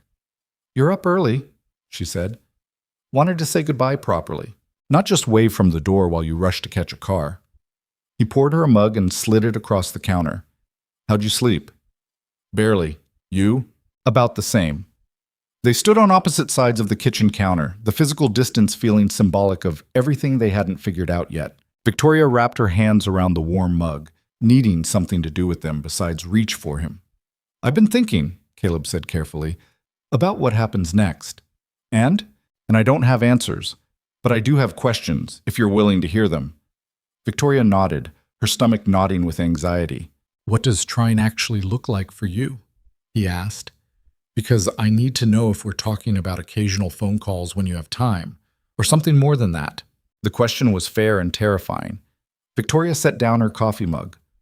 "Honestly, I don't know. I've never tried to maintain a relationship across 300 miles while running a company that requires constant attention. My track record with relationships when I lived in the same city as someone is already terrible. That's not exactly confidence-inspiring. I know, but I'm trying to be honest instead of making promises I can't keep." Caleb leaned against the counter, studying her with an expression she couldn't quite read. "Okay, so let's start smaller. Can you commit to actually answering when I call? Not 3 hours later between meetings, but actually picking up the phone?" "Most of the time, yes. But there will be days when I'm in board meetings or investor calls, or I'm not asking for perfection, Victoria. I'm asking for effort." The distinction landed hard. "Yes, I can commit to effort." "Can you commit to visiting? Even if it's just once a month, even if it's just for a day?" "I want to say yes, but I also thought I'd have time for a personal life when I started the company, and look how that turned out. My intentions are good. My follow-through is historically awful." Caleb was quiet for a moment. "Can I ask you something that might sound harsh?" "Go ahead." "Do you actually want this to work, or are you just scared of being alone and I happen to be convenient timing?" Victoria felt like he'd punched her in the chest. "That's not fair." "Maybe not, but I need to know because Emma's going to get attached if you keep coming around." "Hell, I'm already attached. And if this is just you trying something different for a few weeks before you decide it's too complicated and bail, I need to know now." "I don't know how to prove to you that this is real for me. I'm not asking for proof. I'm asking for honesty about your capacity. Because I'd rather hear now that you can't do this than get invested and have it fall apart in 3 months because you never actually had the bandwidth for a relationship." Victoria wanted to argue, to defend herself, to point out that he was being unfair, expecting her to have all the answers when they'd known each other for 3 days. But he wasn't wrong. She had a pattern of choosing work over personal connection, and that pattern hadn't changed just because she'd had one good weekend. "I don't have capacity," she admitted quietly. "Not in the way you're asking. My life is scheduled in 15-minute increments, and I already fail at maintaining friendships with people I've known for years. Adding a relationship on top of that, especially long distance, feels like setting both of us up for disappointment." "Okay. Okay?" Caleb straightened up, and his expression shifted into something more guarded. "I appreciate the honesty. Better to know now than later." "Caleb, wait. What am I waiting for, Victoria? You just said you don't have capacity for this." "I said I don't have capacity in my current life structure. That doesn't mean I don't want to try to create capacity. And how exactly do you plan to do that? Work fewer hours? Delegate more?" "Those sound great in theory, but you've been running the company for 8 years. If you haven't figured out balance by now, what makes you think it's suddenly going to happen?" The question hit like a slap because it was exactly what she'd been asking herself since 5:30 this morning. "I don't know. But maybe wanting to change is the first step toward actually changing. Maybe, Caleb said, but he didn't sound convinced. Look, I'm not trying to be an asshole about this. I'm just trying to be realistic. Long distance is hard under the best circumstances. Long distance when one person is a workaholic CEO and the other is a single dad with limited flexibility? That's nearly impossible. So you're saying we shouldn't try. I'm saying I don't want to set Emma up to lose someone else. She's already been through her mom leaving, then watching me date people who couldn't handle the reality of my life. I can't put her through that again just because I'm lonely and you happen to pay attention to me for a weekend.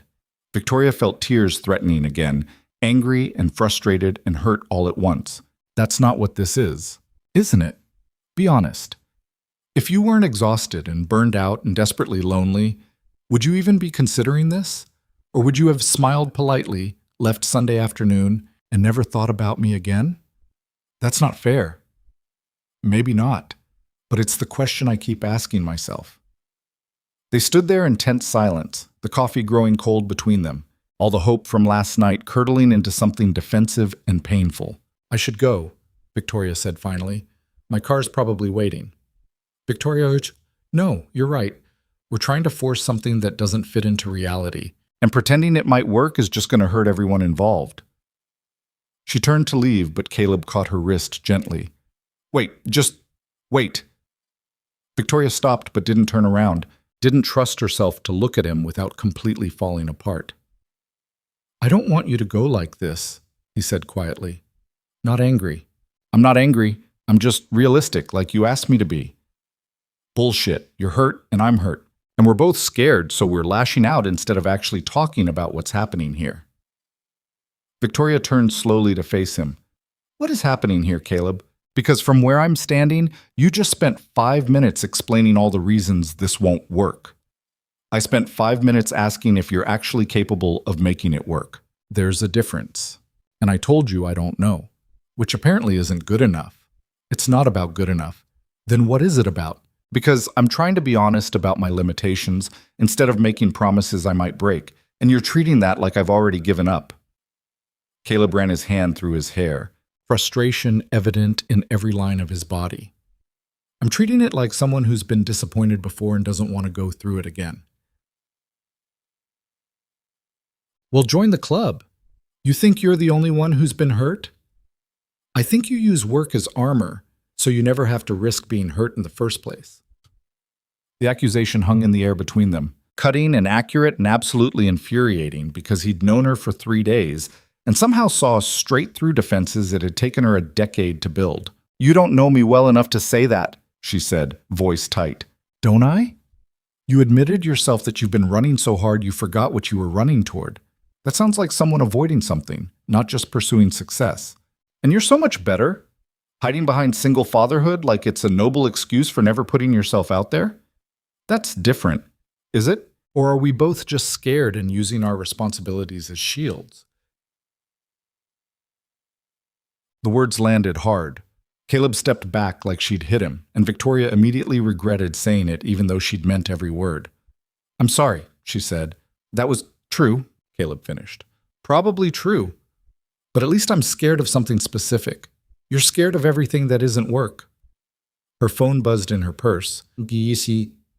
Her phone, the car service notification cutting through the tension. I have to go. Victoria, can we just... I don't think there's anything else to say. You want guarantees I can't give, and I want understanding you're not willing to offer. This was a mistake. She grabbed her suitcase from the guest room, moving on autopilot, trying desperately not to cry until she was safely in the car. When she came back out, Caleb was standing in the living room looking like he wanted to say something but couldn't find the words. Emma's door opened. She appeared in pajamas, rubbing sleep from her eyes. Victoria, are you leaving? Yes, sweetheart. I have to get back to work.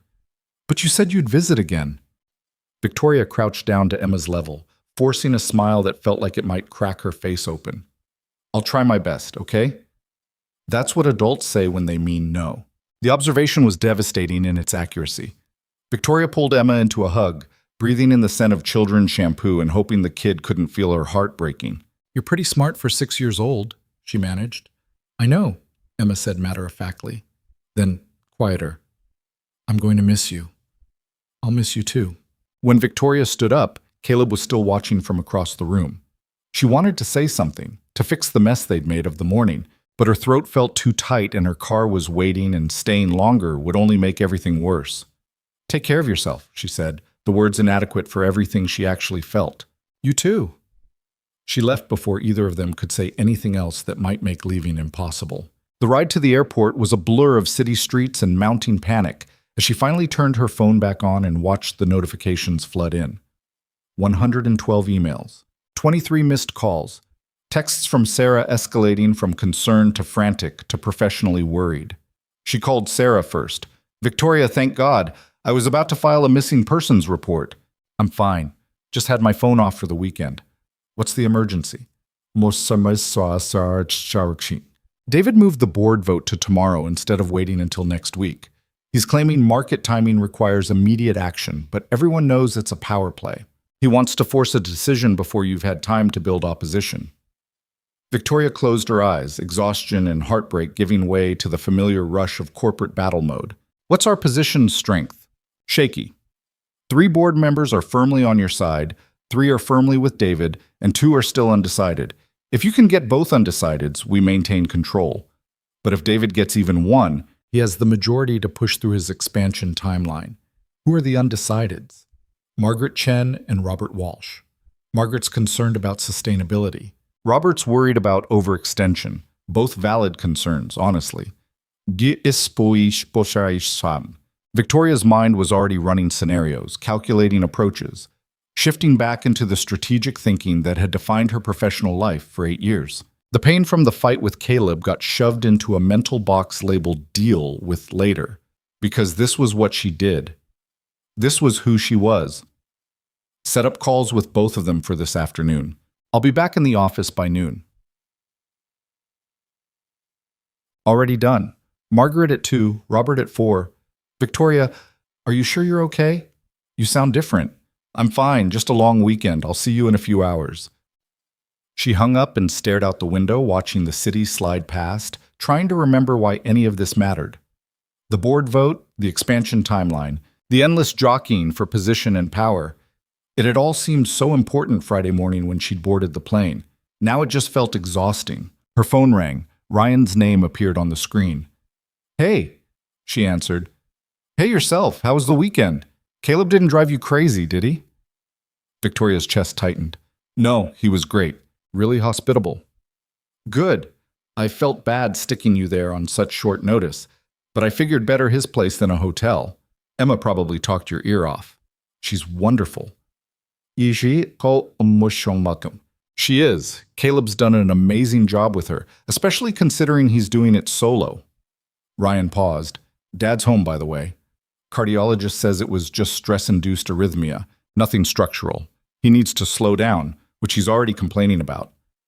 That sounds like Dad. Yeah, Mom wants to do family dinner next weekend. You free? I'll check my schedule and let you know. Everything okay, Vic? You sound off. Just tired. Long weekend. Okay. Well, get some rest. And thanks again for being flexible about everything. After they hung up, Victoria sat with the phone in her hand, staring at Caleb's contact information.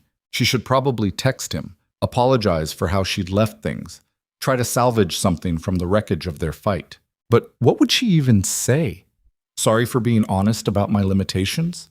Sorry for calling you out on your fear? Sorry for thinking 3 days could change the fundamental structure of either of our lives? She put the phone away and focused on prepping for the board battle ahead. The office welcomed her back with its familiar rhythm of crisis and controlled chaos. Sarah had a stack of briefing documents waiting, the undecided board members scheduled for calls, a strategy session blocked for early tomorrow morning before the vote. Victoria slipped back into CEO mode, like putting on armor, familiar and protective and suffocating all at once. The call with Margaret Chen went better than expected. Victoria walked her through the sustainability concerns, showed her the updated projections incorporating environmental impact assessments, and by the end of the hour had secured a verbal commitment to vote against David's accelerated timeline. Robert Walsh was harder. He listened to her presentation about risk mitigation and controlled growth, but his questions kept circling back to leadership capacity and long-term vision. The thing is, Victoria, he said finally. You've built something remarkable here, but I'm concerned about burnout. Yours specifically. You can't run this company on willpower alone forever. I'm not burning out, she said automatically. Aren't you? When's the last time you took a real vacation? When's the last time you made a decision that wasn't about the company? This weekend, she wanted to say. This weekend I made decisions about what I wanted instead of what made strategic sense. And look how that turned out. My personal life doesn't affect my professional performance, she said instead. It does when there is no personal life. Look, I'm not trying to be harsh. I'm trying to be honest. If I vote to keep you in full operational control, I need to know you're capable of sustaining this pace. And from where I'm sitting, you look like someone running on fumes. After the call ended, Victoria sat at her desk, staring at the city through her office windows. Robert's words echoing in her head, mixing with Caleb's from this morning. Everyone could apparently see she was drowning except her. Sarah knocked on the door. How'd it go? Margaret's with us. Robert's still thinking. That's good news about Margaret. Yeah. Sarah hesitated in the doorway. Can I say something that might overstep professional boundaries? Since when has that stopped you? Fair point. Sarah came in and closed the door. You look miserable. More miserable than usual, which is saying something. What happened this weekend? Victoria wanted to deflect, to give the standard answer about family stress and work piling up. But she was so tired of performing, and Sarah had been with her since the beginning, had earned some honesty. I met someone, she said quietly. Someone who made me realize how empty my life has become outside of work. And this morning I ruined it by being exactly the person he accused me of being, someone who uses professional success as an excuse to avoid personal risk. Sarah sat down across from her. Caleb, how did you? Ryan mentioned once that his best friend was a single dad. You stayed at Caleb's apartment all weekend. Doesn't take a detective. It doesn't matter anyway. I live here, he lives there. I have no capacity for a relationship, and we both got scared and lashed out. End of story. Is it? It has to be.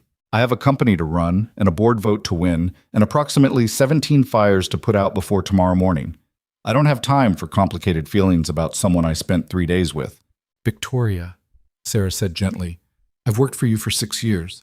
I've seen you handle hostile takeover attempts and product failures and investor revolts without breaking a sweat. But I've never seen you look as lost as you do right now. I'm not lost. I'm just tired. You're heartbroken. There's a difference. The words cracked something open in Victoria's chest. She pressed her palms against her eyes, trying to hold back tears that were fighting to escape. I don't know how to do this, she admitted. How to be good at my job and good at relationships. Every time I've tried, I've failed at one or both, usually both. Maybe you've been trying to be good at the wrong things. What does that even mean? It means maybe success isn't about perfect performance in every area. Maybe it's about figuring out what actually matters and being willing to be mediocre at everything else. The company matters. Does it? Or does it just feel safe because you know how to win at business, but you're terrified of failing at personal connection? Victoria dropped her hands and looked at Sarah. When did you become a therapist? When I started watching my boss systematically destroy her own happiness in the name of quarterly earnings. Sarah stood up. Look, I'm not saying quit your job or blow up your life. I'm just saying maybe Robert has a point. Maybe running on fumes isn't sustainable, and maybe the person you met this weekend gave you a glimpse of what life could look like if you actually let yourself want something beyond the next board victory. After Sarah left, Victoria sat alone in her office watching the sun set over the city, thinking about Caleb and Emma and the weekend that felt simultaneously like a lifetime ago, and 5 minutes passed. Her phone sat on her desk, Caleb's contact information 1 tap away. She picked it up 3 times and put it down 3 times, unable to figure out what to say that wouldn't make everything worse. Finally, around 9 p.m., she gave up and went home to her empty apartment, unpacked her suitcase mechanically, hanging the suits back in the closet and throwing the jeans in the laundry. Emma's drawing was still folded in her jacket pocket. She pulled it out and stared at the 3 stick figures labeled Dad, Me, and Victoria with her crown. Thank you for being our friend. The misspelling made her chest ache. She stuck the drawing on her refrigerator with a magnet and stood there looking at it. This artifact from a life that wasn't hers, but could have been if she'd been braver. Her phone buzzed. A text from Caleb. I'm sorry about this morning. You deserve better than me projecting my fear onto you. Victoria stared at the message, reading it 3 times before her fingers found the keyboard. I'm sorry too, for leaving angry and not fighting harder to make you understand that this was real for me. The 3 dots appeared immediately, indicating he was typing. Was? Past tense? Is. Present tense. Still real? Still terrifying. Still have no idea how to make it work. Join the club. She smiled despite everything. How's Emma? She typed. Sad you left. Asked me 17 times when you're coming back. I didn't have a good answer. Tell her I miss her. And that I'm trying to figure out how to be better at showing up. You don't have to figure it out alone. That's kind of the point of relationships. Victoria sat down on her couch, phone in hand, feeling the first crack in the armor she'd been wearing all day. I'm not good at asking for help. I noticed.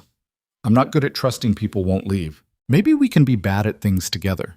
That's not a great relationship model. Better than being alone. She thought about that. About spending the rest of her life achieving professional milestones while her personal life remained an empty footnote. About dying successful and lonely, with nobody to care beyond the press release. I have a board vote tomorrow. David's trying to force through an expansion timeline I think is reckless, and everything depends on me convincing Robert Walsh that I'm not burning out. Are you burning out? Probably. Yeah, what happens if you lose the vote? I don't lose control of the company, but I lose the ability to set operational pace. David gets to push his agenda, and I become a figurehead instead of actual leadership. And if you win, I get to keep running at an unsustainable pace until something breaks. Probably me. Those both sound terrible. Welcome to my life. Caleb didn't respond for a few minutes. Then, can I call you? Victoria's heart rate spiked. Yes. Her phone rang 10 seconds later. She answered before she could overthink it. Hey, Caleb said, and the sound of his voice made her chest tight. Hey. I've been thinking about this morning, about what I said and what you said and how we both kind of spiraled into worst-case scenarios instead of actually trying to figure this out. Yeah, and I realized I was asking you to have all the answers when I don't have any either. That's not fair. You were being honest about uncertainty, and I was treating that like failure. Victoria felt tears threatening again. I was being defensive and pushing you away before you could reject me for not being enough. So we both kind of sucked at that conversation. Eat the tomatoes. Mont, we really did. Caleb, I don't know how to be different than I am. I've spent my entire adult life building this company and this reputation, and walking away from that feels impossible. But staying feels like slowly suffocating. Then maybe don't walk away. Maybe just take a step back. Delegate more. Work fewer hours. Create space for something besides constant crisis management. It's not that simple. Why not? Because the company is mine, my vision, my responsibility, my... She stopped, the word identity hanging unspoken. Your whole sense of self, Caleb finished quietly. I get it. After the divorce, being Emma's dad was the only part of my identity that felt stable. Everything else was just wreckage. So I threw myself into fatherhood and told myself that was enough. Was it? For a while. But eventually I realized I was using it as an excuse to never risk being hurt again. Being a good dad is important, but it's not the only thing I'm allowed to be. Victoria curled up on her couch, phone pressed to her ear, listening to him breathe 300 miles away. What are you allowed to be? She asked. I don't know yet. Still figuring it out, but maybe someone who takes risks on people who scare him. Someone who believes connection is worth the possibility of loss. That sounds exhausting. It really is, but less exhausting than being alone. They talked for another hour, not solving anything but at least not actively making it worse.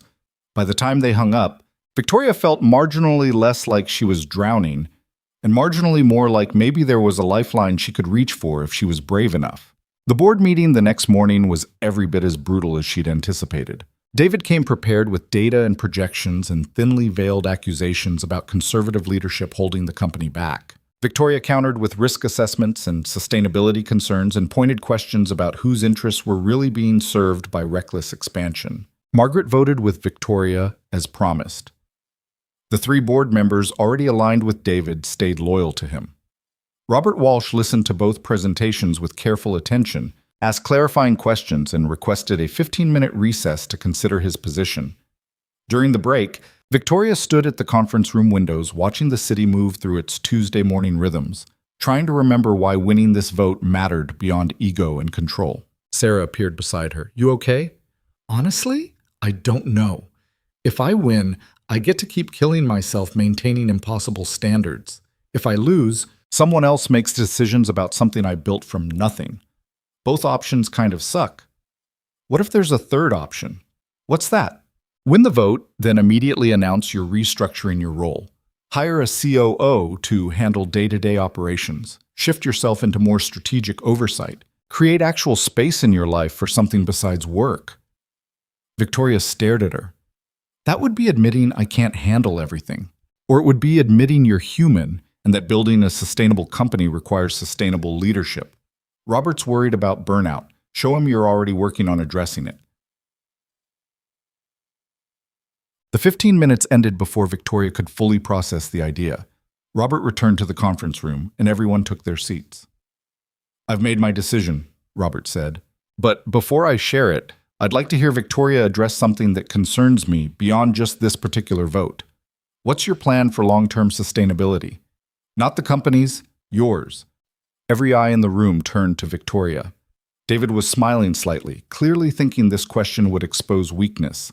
Victoria took a breath and made a decision that terrified her more than any business risk she'd ever taken. "You're right to be concerned, Uba," she said. "I've been running this company at an unsustainable pace, and pretending I can maintain that indefinitely isn't strategy.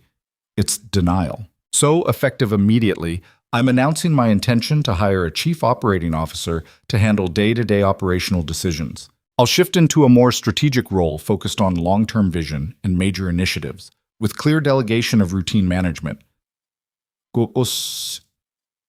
David's smile vanished. Margaret looked intrigued. Robert leaned forward. "That's a significant change," Robert said. "What prompted it?" "Honestly, realizing that burning out and destroying the company through exhaustion serves nobody's interests. I built something valuable here, and protecting that value means being realistic about human limitations, mine included." The room was silent for a moment. Then Robert nodded slowly. "That's the kind of self-awareness I was hoping to see. My vote is with Victoria on opposing accelerated expansion. We need sustainable growth from sustainable leadership, not reckless timelines pushed by ego." Victoria felt something like relief mixed with terror wash over her. She'd won the vote. She'd also just committed to fundamentally restructuring her role in the company she'd built. After the meeting ended, Sarah cornered her in her office. "Did you actually mean that? Or was it just strategic?" "Both. Mostly strategic in the moment, but it's the right move either way." "Oh," Victoria sat down heavily in her desk chair. "I can't keep doing this. Robert's right, you're right, Caleb's right. Everyone can see I'm drowning except me." "So what now?" "Now I start the search for a COO I can actually trust. Then I figure out what my life looks like when work isn't consuming every waking hour." She paused. "And then maybe I see if someone 300 miles away is still willing to take a risk on me." "The single dad?" "His name is Caleb, and yeah." Sarah smiled. "Good. You deserve to be happy. Victoria, even if it's messy and complicated and doesn't fit into a strategic plan." After Sarah left, Victoria sat alone in her office for a long time, staring at her phone. Then she pulled up Caleb's contact and typed out a message. "I won the board vote, and I also just committed to hiring a COO and restructuring my role to create actual work-life balance. So I'm either very brave or very stupid." His response came quickly. "Definitely brave. How does it feel?" "Terrifying. Like I just jumped off a cliff, and I'm not sure if I packed a parachute. Welcome to the club. I felt like that the entire time I was falling for you." Victoria's breath caught. "Falling? Past tense. I'm pretty sure I've already landed." "You?" She stared at the message, her heart racing, the weight of everything changing, pressing down while simultaneously lifting off. "Still falling," she typed, "but I think I'm okay with that. Good. Because I'm not going anywhere." The certainty in those words made her chest ache with something that felt dangerously close to hope. The weeks that followed the board meeting felt like trying to rebuild a plane mid-flight. Victoria interviewed 7 candidates for COO before finding someone she didn't immediately want to fire on principle, a former operations director named Marcus, who had the rare combination of competence and the ability to tell her no when she was being unreasonable. He started 2 weeks later, and the transition was about as smooth as Victoria had expected, which meant not smooth at all. "You're micromanaging," Marcus said one afternoon, standing in her office doorway with a stack of reports she'd requested at midnight the night before. "These are all decisions I'm fully capable of making without your approval." "I know, I'm working on it." "Work faster. You hired me to take things off your plate, but you keep grabbing them back." He wasn't wrong. Victoria had spent 8 years making every decision personally, and trusting someone else with operational control felt like handing over pieces of her identity to a stranger. But she was trying, which had to count for something. The trying extended beyond work. She'd managed to carve out actual weekends, started leaving the office before 9 most nights, and had even attended her father's family dinner without checking email under the table. Small victories that felt monumental given her track record. Through it all, she and Caleb talked almost every night. Sometimes for 5 minutes between Emma's bedtime and his own exhaustion, sometimes for hours after Victoria finally shut her laptop and let herself be a person instead of a position. They texted throughout the day, random observations, photos of Emma's latest art projects, complaints about work stress that felt easier to share with someone who understood carrying weight alone. But they hadn't seen each other in person since that Sunday morning she'd left angry and heartbroken. 6 weeks of phone calls and messages, and building something real without ever being in the same physical space. "You should visit," Caleb said one night in late October, his voice tired but warm through the phone. "I know, I'm trying to find a weekend that works." "Victoria, you're the CEO.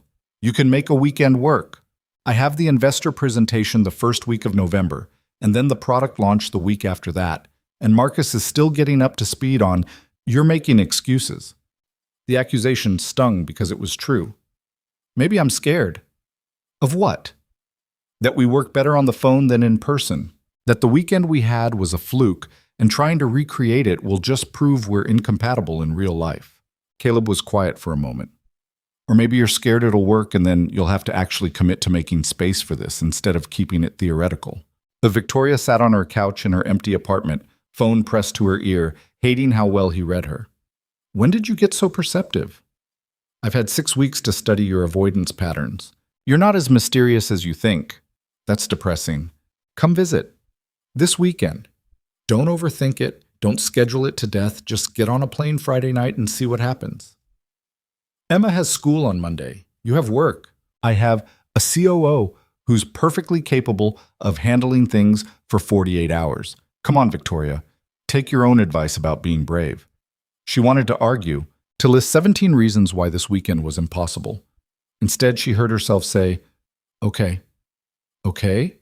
Yeah, I'll book a flight." The silence on the other end felt weighted.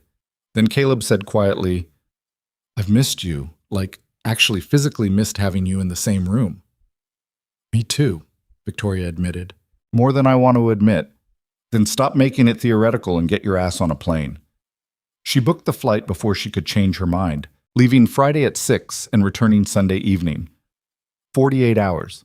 She could handle 48 hours. The week crawled by with agonizing slowness, every meeting and decision feeling like an obstacle between her and Friday night. Marcus noticed her distraction. "You're fidgeting," he said during their Thursday operational review. "You never fidget." "I'm fine." "You're leaving early tomorrow, aren't you?" "Actual early. Not your version of early, which means only working 10 hours instead of 14. "I have a flight at 6. "Where to?" Victoria hesitated. She'd been careful about keeping her personal life separate from work, hadn't told anyone at the company about Caleb beyond Sarah's knowing looks and pointed questions about why she'd suddenly started smiling at her phone. "Just visiting someone," she said finally. Marcus raised an eyebrow but didn't push. "Well, whoever it is must be important if you're actually leaving the office before dark." "They are," Victoria said, surprising herself with how easily the admission came. Friday afternoon felt endless. Victoria forced herself to focus on handoff items with Marcus, making sure he had everything he needed to handle the weekend without her. At 5:30, Sarah appeared in her doorway. "Your car's here. And before you even think about bringing your laptop, I'm confiscating it. I need to review the—" No, you need to go visit the single dad who makes you smile like an actual human being instead of a corporate robot. Marcus has everything covered. The company will survive without you for 2 days. Victoria looked at her laptop sitting on her desk, the stack of reports waiting for review, the dozen unread emails flagged as urgent. Then she looked at Sarah's determined expression and made a choice. Okay, you're right. I'm sorry, what? Can you repeat that? I want to record it for posterity. Don't push your luck. The flight felt longer than 3 hours. Nervous energy making Victoria unable to focus on work or reading or anything, besides the fact that in a few hours, she'd see Caleb again and find out whether the connection they'd built over phone calls could survive actual proximity. She'd changed clothes 3 times before leaving her apartment, finally settling on jeans and a sweater that felt casual without trying too hard, then second-guessing that choice the entire drive to the airport. When the plane finally landed, she turned on her phone to find a text from Caleb. Emma's with Ryan tonight. I figured we should probably talk without a 6-year-old providing commentary. Victoria's stomach flipped. Just the two of them. No buffer, no distractions. Exactly what she wanted and exactly what terrified her. Sounds good. Landing now. I'll be at arrivals. She grabbed her bag from the overhead compartment and joined the slow shuffle of passengers deplaning, her heart rate increasing with every step closer to actually seeing him. What if 6 weeks had changed things? What if the easy conversation they'd built over phone calls disappeared the moment they were face to face? But then she walked through the sliding doors into arrivals and saw Caleb standing near the back wall, hands in his pockets, looking nervous and hopeful and exactly like she remembered, and every doubt evaporated. Their eyes met across the crowd. He smiled, and she felt it in her chest. "Hi," he said when she reached him. "Hi." They stood there for a moment, awkward and uncertain, both clearly wanting to touch but not quite sure how after 6 weeks of distance. Finally, Caleb said, "Come here," and pulled her into a hug that felt like coming home. Victoria buried her face in his shoulder and breathed him in, solid and real, and present in a way phone calls couldn't capture. "I'm sorry it took me this long. You're here now. That's what matters." The drive back to his apartment was filled with the kind of comfortable conversation they'd perfected over phone calls, talking about Emma's latest school project and Marcus's learning curve and whether Victoria had eaten anything besides coffee and granola bars this week. Easy and familiar, the nervous energy gradually settling into something warmer. But when they walked into his apartment and the door closed behind them, the reality of being alone together hit like a physical force. No Emma to provide distraction, no work emergency to interrupt, just the two of them and 6 weeks of tension that phone calls had built but not released. "You want something to drink?" Caleb asked, moving toward the kitchen. "Sure. Whatever you have." He poured 2 glasses of wine, and they migrated to the couch, sitting at opposite ends like they had that first weekend. The blanket fort was long gone, but the memory of building it hung in the air between them. "This is weird, right?" Victoria said. "We talk every day, but being in the same room feels strange." "Little bit. Good strange or bad strange?" "Not sure yet." Caleb smiled slightly. "At least you're honest about it." They talked for a while, catching up on details phone calls had missed, the way Emma had reacted to her first loose tooth, the investor who'd tried to poach Victoria for his startup, the small victories and frustrations of daily life. But underneath the conversation ran a current of awareness, every glance and accidental touch charged with meaning. Finally, Caleb set down his wine glass and said, "Can I ask you something?" "Always." "What are we doing here? Like, actually, are we dating? Trying to date? Just seeing what happens?" Victoria had been waiting for this question, dreading it and needing it in equal measure. "I don't know. What do you want us to be doing?" "I want to date you. Properly. Not just phone calls and theoretical future plans, but actual commitment to figuring this out together." He paused. "But I need to know if you want that too, or if you're still testing the waters to see if this is worth disrupting your life for." "That's not fair. Isn't it? You took 6 weeks to visit. You're still treating this like an experiment instead of something real." "Because it is an experiment," Victoria said, frustration bleeding into her voice. "We barely know each other, Caleb. We had one good weekend and some nice phone calls. That doesn't automatically mean we're compatible for an actual relationship." "So what would prove compatibility? 6 more months of phone calls? A year? At what point do you feel safe enough to actually commit?" "I'm here, aren't I? I got on a plane and carved out a weekend despite having 17 legitimate reasons not to. What more do you want? I want you to stop hedging. Stop treating this like a business decision. You can optimize and just admit that you're scared and doing it anyway. Victoria stood up, needing to move, needing space from the intensity of his gaze. Of course I'm scared. You're asking me to fundamentally reorganize my life for someone I've known for 6 weeks. That's insane. People do insane things for connection all the time. Not people like me. People like me make rational decisions based on data and evidence. And what does the data tell you? Caleb stood too, moving closer. That talking to me every night has become the best part of your day. That you smile more now than you did 6 weeks ago? That despite every logical reason this shouldn't work, you keep choosing to try anyway? The data tells me that long-distance relationships have a 70% failure rate, and relationships that start under unusual circumstances have even worse odds. You looked that up? Of course I looked it up. I research everything. Caleb laughed, but there was frustration in it. You can't approach this like a quarterly review, Victoria. Feelings don't run on spreadsheets. Then how am I supposed to approach it? Just leap blindly and hope it works out? Yes, that's literally what relationships are. They stood there in his living room, too close and too far apart simultaneously, both breathing hard from an argument that felt inevitable and necessary. I don't know how to do that, Victoria said quietly. Leap blindly. I've spent my entire adult life minimizing risk and maximizing control. Asking me to just trust the process goes against every instinct I have. I know, but at some point you have to decide if protecting yourself from potential pain is worth guaranteeing yourself actual loneliness. The words hit hard because they were exactly what she'd been avoiding thinking about for 6 weeks.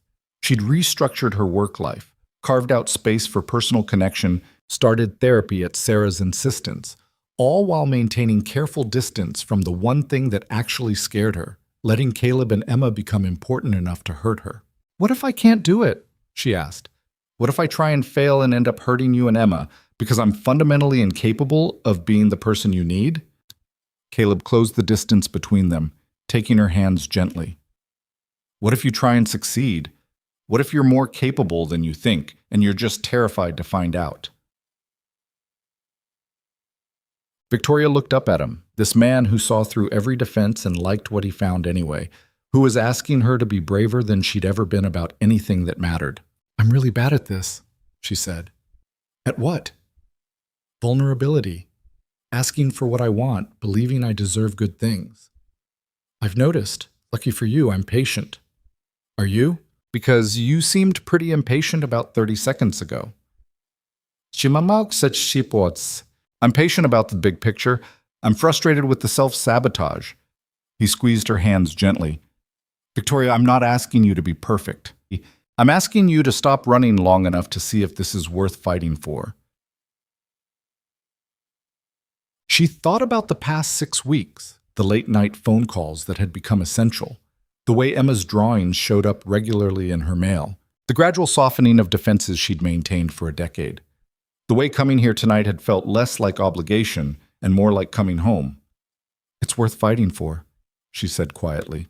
I'm just scared I don't know how to fight for personal things the way I fight for professional ones. Then learn. We'll figure it out together. He paused. But I need you to actually commit to trying. Not testing, not experimenting, actually trying. Victoria took a shaky breath. Okay, yeah, I'm in. Scared out of my mind, but I'm in. The smile that crossed Caleb's face made every moment of fear worth it. He pulled her closer, and this time when he kissed her, it felt different from that first night, less tentative, more certain, a promise instead of a question. When they finally pulled apart, both breathing hard, Caleb rested his forehead against hers. So we're doing this? Actually dating. Apparently, against all statistical probability. I'm going to need you to stop citing statistics during romantic moments. No promises. It's kind of my thing. They spent the rest of the evening talking through logistics with the kind of practical detail that felt both unromantic and necessary. They agreed to visit each other twice a month when possible, Video calls with Emma once a week, and honest communication about schedule conflicts before they became resentments. It wasn't poetry, but it was real, and real felt more valuable than romantic fantasy. Around midnight, Caleb said, "You should probably sleep. You've had a long day." "I'm not tired." A lie. But Victoria wasn't ready for the evening to end. "Victoria, you've been yawning for the past 20 minutes. Have not. Have two, come on. I'll show you to the guest room." Something in her chest tightened at the distance implicit in separate rooms, but she followed him down the hallway to the same room she'd stayed in 6 weeks ago. It looked exactly the same. Blue comforter, small dresser, window overlooking the street. "I should," Caleb started. "Stay," Victoria said before she could overthink it. "Just for a while.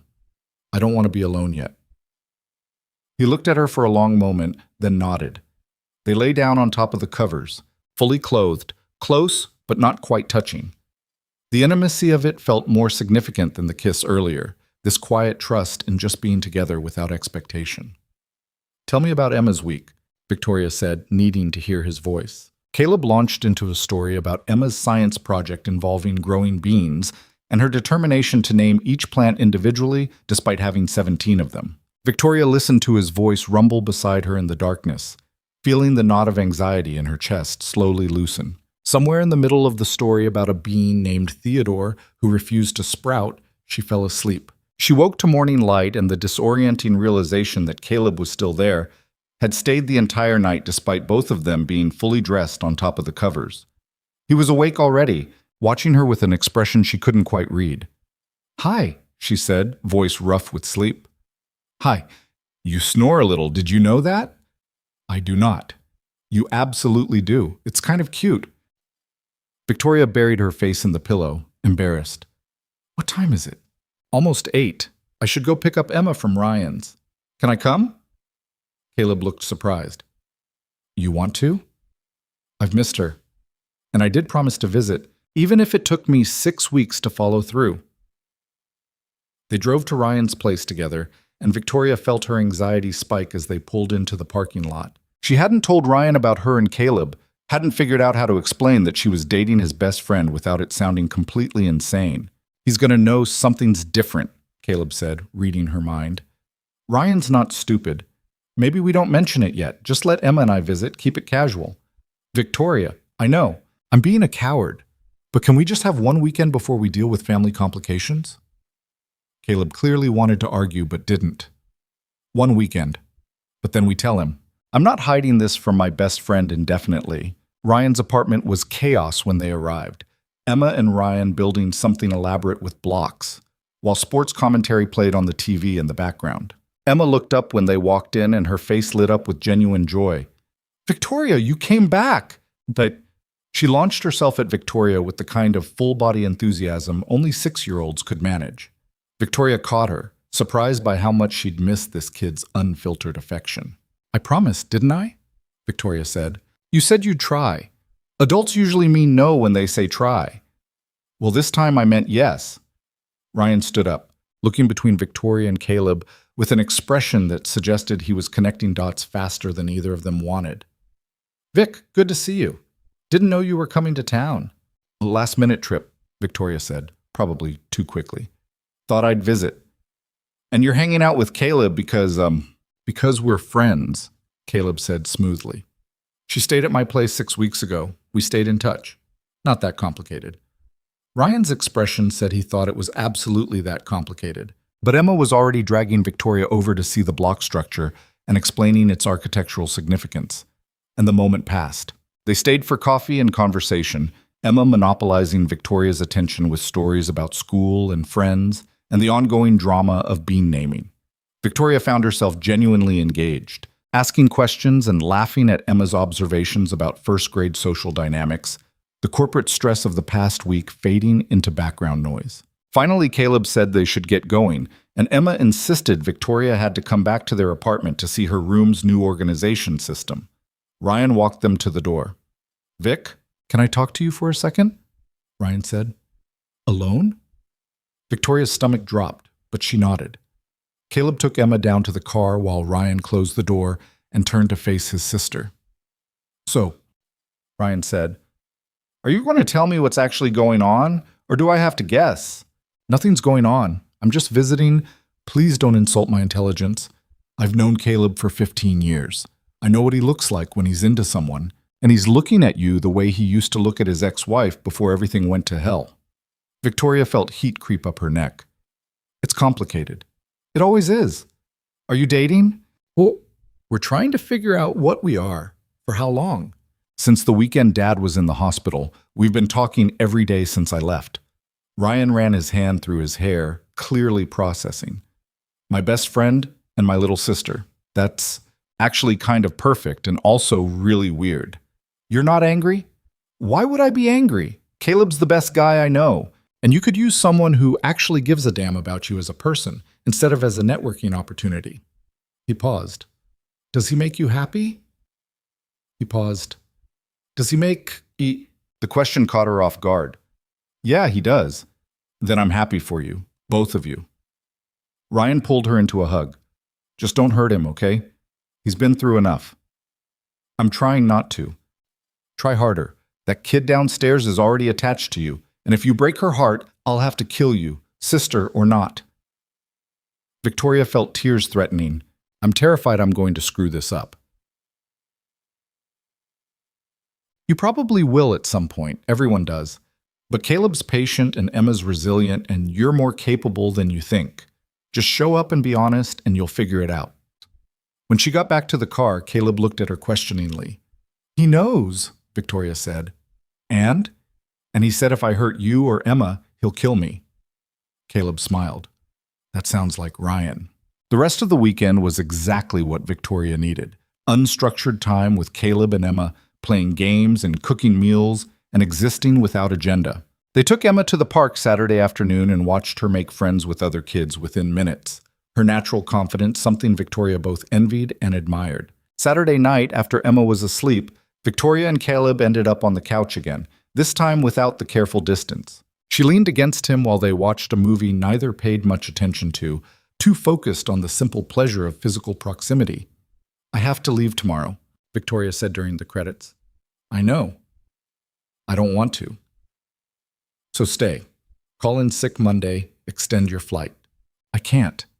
I have the exec team meeting Monday morning, and Marcus still needs approval on the Q4 budget. And Victoria, Caleb shifted to look at her directly. At what point does the work become an excuse instead of an actual obligation? She wanted to argue, to defend the legitimacy of her schedule. But sitting in his living room 300 miles from her office, she had to admit he had a point. Soon, she said. I promise I'm working on it, but I need more time to delegate properly, to trust that things won't fall apart without me. How much more time? I don't know. A few months? Marcus is good, but he's still learning the culture, and the product launch is critical. And you're always going to find reasons why now isn't the right time. There's always going to be one more critical project or important deadline. He said it gently but firmly. At some point you have to decide that this matters enough to inconvenience your work instead of only ever inconveniencing your personal life. The truth of it sat heavy in her chest. You're right. I know you're right. It's hard. I know it's hard, but if we're actually doing this, I need to know you're willing to prioritize it sometimes. Not always. Not even most of the time. Just sometimes. But Victoria thought about her calendar for the next month.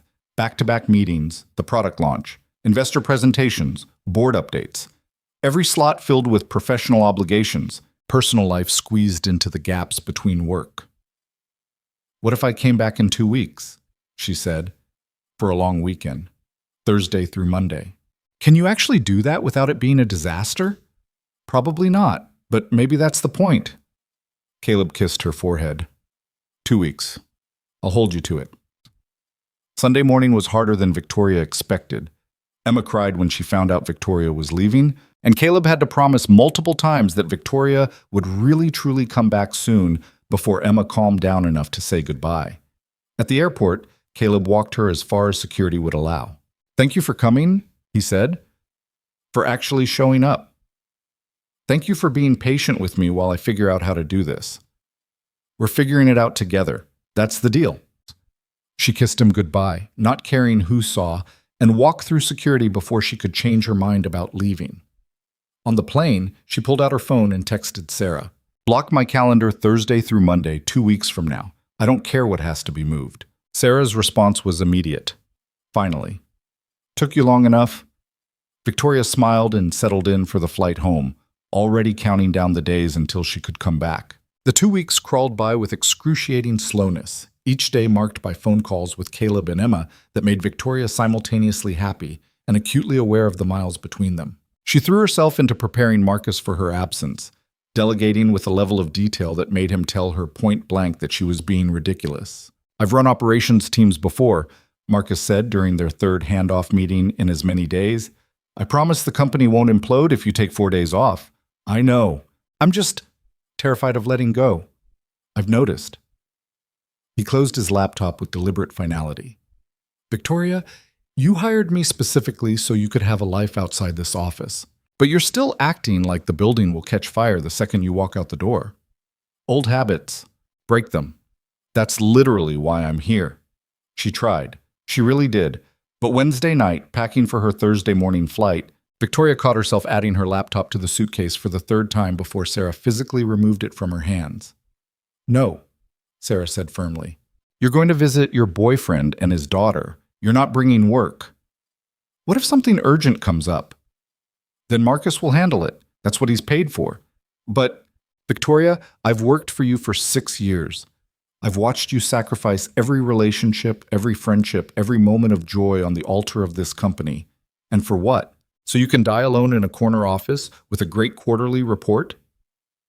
The words stung precisely because they were true. Victoria sat down heavily on her bed, surrounded by half-packed clothes and the persistent anxiety that taking 4 days off was somehow professional suicide.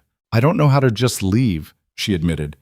"How to trust that things will be okay without me. Because you've never tried. You've convinced yourself you're indispensable, but the truth is the company would survive without you. The question is whether you can survive without the company defining your entire existence." Victoria thought about that on the flight Thursday morning, staring out the window at clouds and sky, and trying to remember who she'd been before building an empire became her entire personality. That version of herself felt distant and foreign, a girl who'd wanted to change the world, but hadn't yet learned that changing the world often meant sacrificing yourself in the process. Her phone buzzed with the text from Caleb. "Landing soon? Another hour." Emma excited? "She's been packed since Tuesday. Apparently we're going to the Science Museum and the aquarium and possibly building a rocket ship. Your weekend is very scheduled." Victoria smiled despite her nerves. "Sounds perfect." When she finally walked out of arrivals, Emma was there with Caleb, holding a hand-drawn sign that said, "Welcome, Victoria," with the E written backwards and a crown drawn in the corner. The sight of it made Victoria's throat tight. "You came!" Emma launched herself forward, and Victoria barely caught her in time. "I promised, didn't I?" "Yeah, but sometimes adults promise and then don't show up because work is more important." Victoria crouched down to Emma's level, looking her directly in the eye. "Work isn't more important than you. Not even close." Emma studied her seriously. "Iskets," Emma studied, then nodded like Victoria had passed some kind of test. "Okay, come on, we have so much stuff planned." The weekend unfolded with the kind of chaotic joy only a 6-year-old could orchestrate. The Science Museum was exactly as overwhelming as promised, Emma dragging them from exhibit to exhibit with boundless energy, while explaining things with the confidence of someone who'd watched every documentary ever made. The aquarium was quieter, Emma pressing her face against the glass to watch jellyfish pulse through darkened water, while Caleb and Victoria stood close enough that their shoulders touched. "She really missed you," Caleb said quietly. "I missed her too. Both of you." "Yeah?" "Yeah." That night, after Emma finally crashed from exhaustion, Victoria and Caleb sat on the couch with takeout containers and the comfortable silence of people who'd spent the day together and didn't need to fill every moment with words. "I've been thinking," Victoria said, picking at her noodles, "about what you said, about prioritizing this sometimes instead of always prioritizing work. And you're right, I've been treating my personal life like something I'll get to eventually, someday, when work calms down. Except work never calms down because I keep taking on more instead of creating boundaries." Caleb set down his food and turned to face her fully. What are you saying? I'm saying I want this to be real.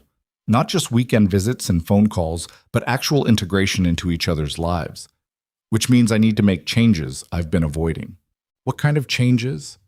Victoria took a breath, the decision she'd been circling for weeks finally crystallizing into something concrete. I'm going to step back from day-to-day operations completely. Make Marcus actual COO with full authority, shift myself into board chair focused on strategy and vision. It's what I should have done months ago. That's huge. Itchy. It's terrifying, but it's also necessary if I want to have a life that isn't just work. She paused. And I want a life with you and Emma in it, which means making space for that instead of just hoping space magically appears. Caleb kissed her then, soft and lingering, and when they pulled apart, his eyes were suspiciously bright. What? Victoria asked. Nothing. Just proud of you. That's a hard decision to make. I haven't actually done it yet, just decided to do it. The deciding is the hardest part. They talked late into the night about logistics and fears and what this might actually look like in practice. Victoria admitted she was terrified of becoming irrelevant to the company she'd built, and Caleb admitted he was terrified of her resenting him if she regretted stepping back. They didn't solve everything, but they were honest about the complications, which felt like progress. Friday morning, Victoria woke to Emma bouncing on the bed announcing that today was aquarium day, and they couldn't be late because the penguins had a feeding schedule. Caleb appeared in the doorway with coffee, looking amused. She's been up since 6 planning the route. The penguins are very important, Dad, Emma said seriously. Clearly. Go get dressed while I make breakfast. Emma scrambled off toward her room, leaving Victoria and Caleb alone. He sat on the edge of the bed and handed her the coffee mug. Sleep okay? Better than I have in months. It was true. Something about being here, in this space, with these people, made the constant anxiety that usually kept her awake feel distant and manageable. Good. He hesitated, then said, I know we're taking things slow, but I need you to know something. What? I'm falling in love with you. Probably already have fallen. And I know it's fast and maybe too soon to say, but I'm tired of hiding how I feel to make things less scary. Victoria felt her heart hammering. Every instinct screamed to deflect, to make a joke, to protect herself from the vulnerability of admitting she felt the same. But she just committed to making space for this, to choosing connection over safety. I love you too, she said quietly. Which is terrifying because I've spent 10 years convinced I wasn't capable of loving anything more than professional success. And now? Now I'm realizing success doesn't mean anything if you're alone at the top. She reached for his hand. I don't want to be alone anymore. You're not. Not if you don't want to be. The aquarium was everything Emma had promised. Crowds of families, the dim blue light of massive tanks. Emma providing detailed commentary on every species while other parents smiled at her enthusiasm. Victoria found herself relaxed in a way she couldn't remember being in years, just present in the moment instead of thinking 3 steps ahead to the next obligation. At the penguin exhibit, Emma pressed against the glass, watching them swim with absolute focus. Caleb put his arm around Victoria's shoulders, and she leaned into him without thinking about who might see or what it meant. This feels right, she said. Yeah, it does. On the drive home, Emma fell asleep in the back seat, exhausted from the day's adventures. Caleb drove with one hand, the other resting on the console where Victoria could reach it. I've been thinking about something, Victoria said quietly, not wanting to wake Emma. What's that? What if I looked for an apartment here, not moving completely, at least not right away, but having a place that's mine so I'm not always crashing in your guest room when I visit? Caleb was quiet for a long moment. That's a big step. I know, but if we're actually doing this, I need to be more integrated into your life and Emma's, which means being here more than twice a month. What about your company? I'll figure it out. With Marcus running operations, I can work remotely more often. Come back for board meetings and major decisions, but do strategic planning from anywhere. She squeezed his hand. I'm not saying it'll be perfect or easy, but I'm saying I want to try. Emma would lose her mind if you lived here. Is that a yes? That's a let's talk about it more when you're not making major life decisions on 4 hours of sleep and aquarium endorphins. Victoria laughed, the sound surprising her. Fair enough. That night, after Emma was asleep and they were back on the couch, Caleb brought it up again. You were serious? About getting a place here. Yeah, I was. Victoria turned to face him. Look, I know it's fast. We've technically only been dating for a couple months, but I'm 30 years old, Caleb. I don't have time to waste on relationships that aren't going anywhere. And this, us, feels like somewhere worth going. What about your dad? Your brother? They're 300 miles the other direction. I'll visit them too. It's not like I'm disappearing off the planet. She paused. My dad's actually been weirdly supportive about me stepping back from the company. Said he's glad I'm finally learning the lesson it took him a heart scare to figure out, which is that you can build an empire but die alone in it if you're not careful. They sat with that truth for a moment, both knowing how close Victoria had come to exactly that fate. Okay, Caleb said finally. If you're serious about this, let's actually talk logistics. What kind of place are you looking for? How often would you be here versus there? What does Emma need to know versus what do we keep private until things are more settled? They spent the next 2 hours working through practical details, and somehow the concrete planning made it feel less like fantasy and more like something that could actually work. By the time Victoria left Sunday evening, they'd agreed she'd start looking at apartments the next time she visited, with a target of having a place by the start of the new year. The flight home felt different this time, less like leaving and more like strategic retreat before the next advance. Victoria pulled out her laptop despite Sarah's warning and drafted the email she'd been avoiding for weeks. Marcus, effective January 1st, I'm promoting you to COO with full operational authority. I'll transition to board chair focused on long-term strategy. We should meet this week to discuss transition timeline and your compensation adjustment. This is happening. Let's make it work. V. She sent it before she could second-guess herself, then immediately texted Sarah. Just sent Marcus the promotion email. No backing out now. Finally. I'm so proud of you I could cry. Please don't. One of us crying is enough. You're crying? Little bit. Turns out making healthy decisions is emotional. Back in her apartment that night, unpacking and already missing Caleb and Emma, Victoria's phone rang. Ryan's name flashed on the screen.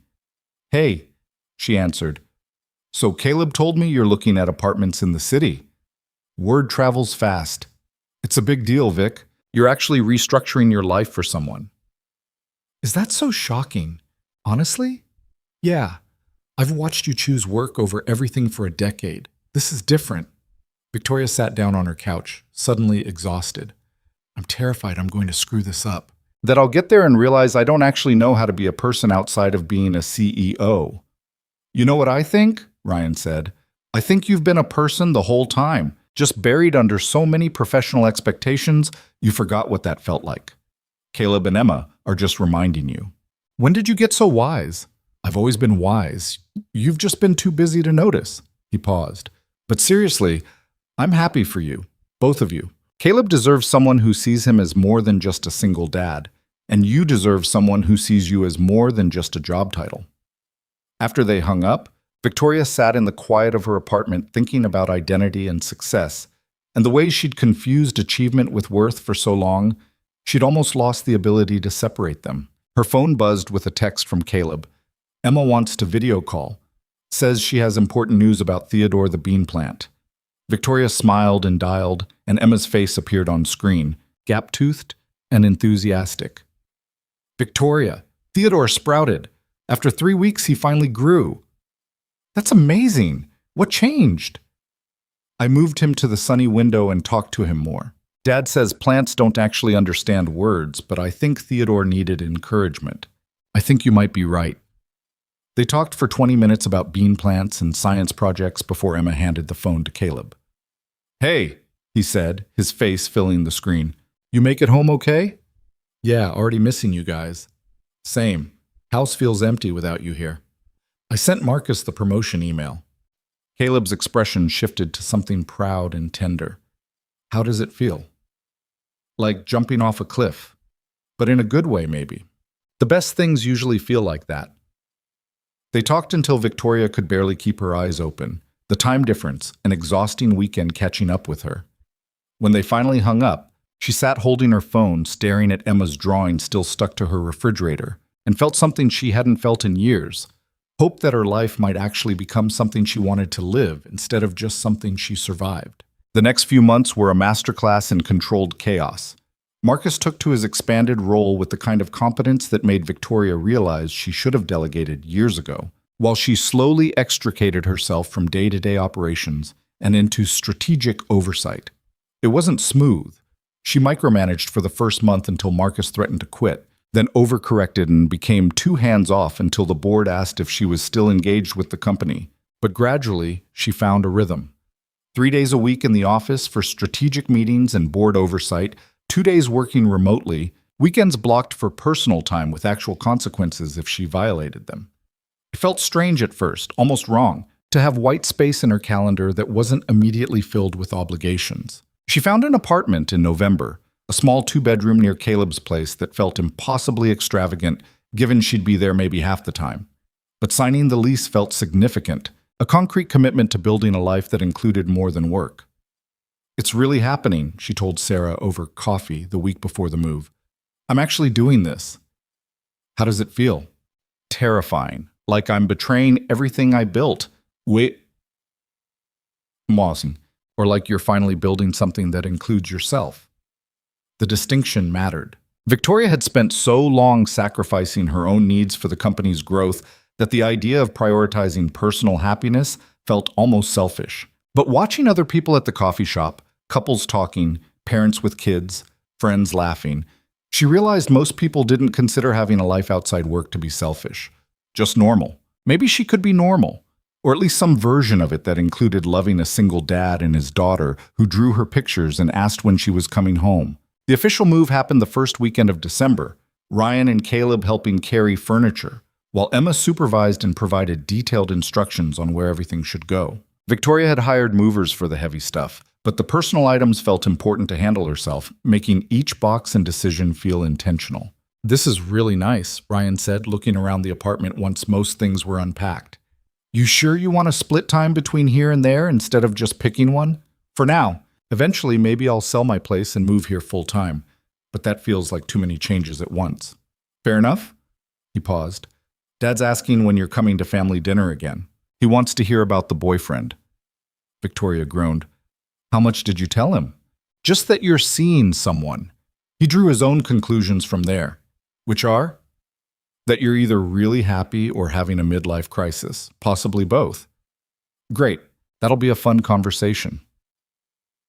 But when she did finally make it to family dinner the following week, her father surprised her. Instead of the interrogation she'd expected, he just looked at her across the table and said, "You look different. Better."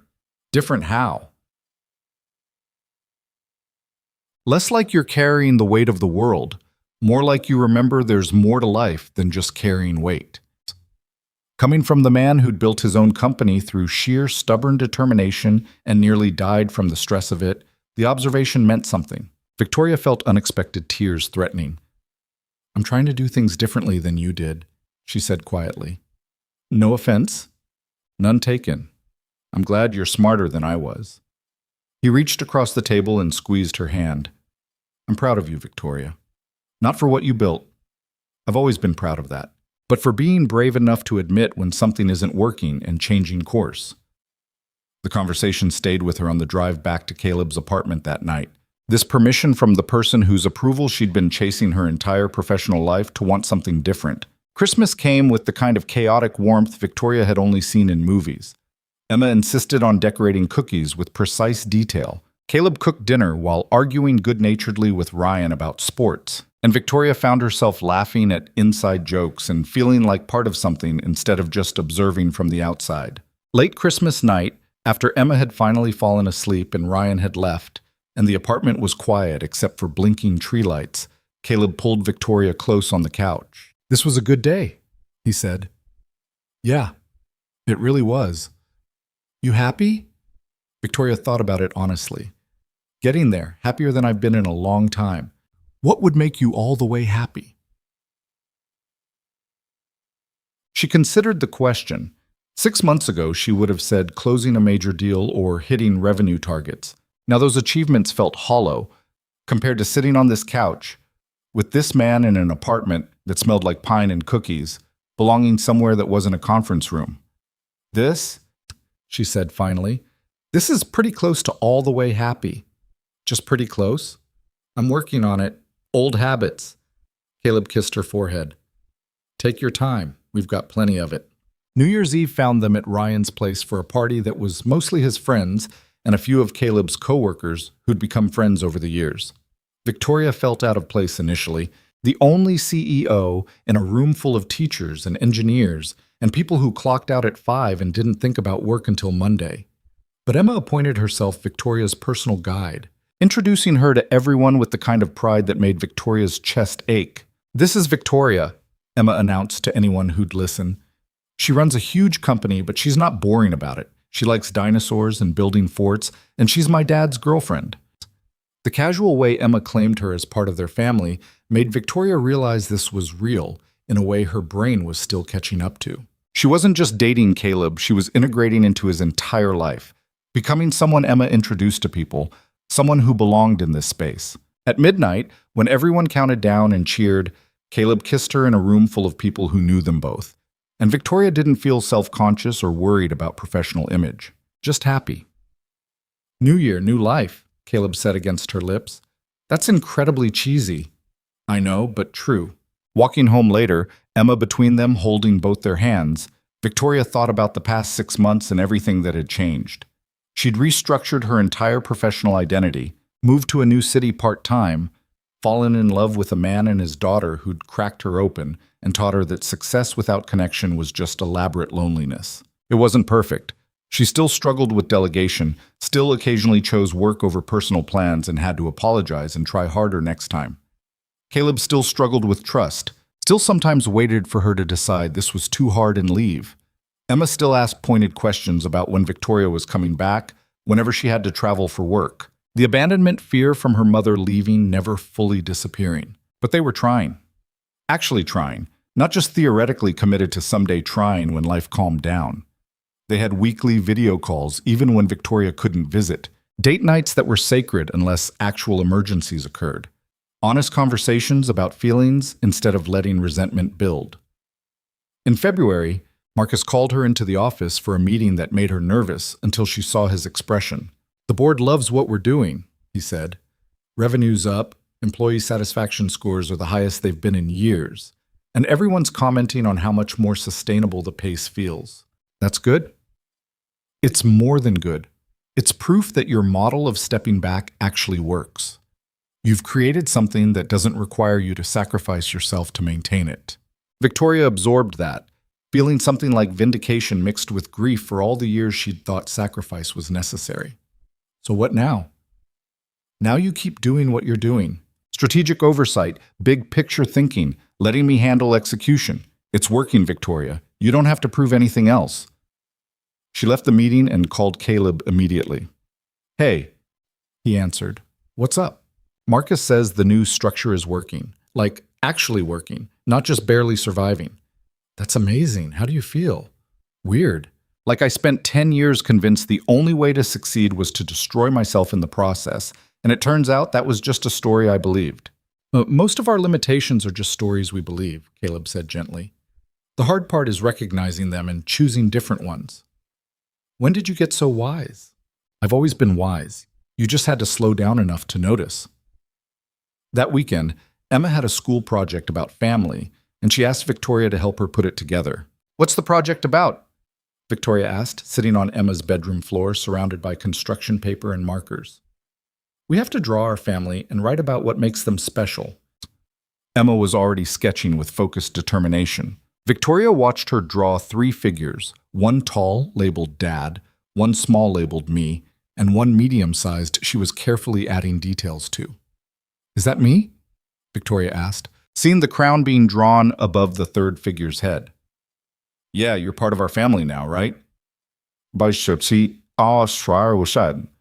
question was asked with Emma's typical directness, but Victoria heard the uncertainty underneath.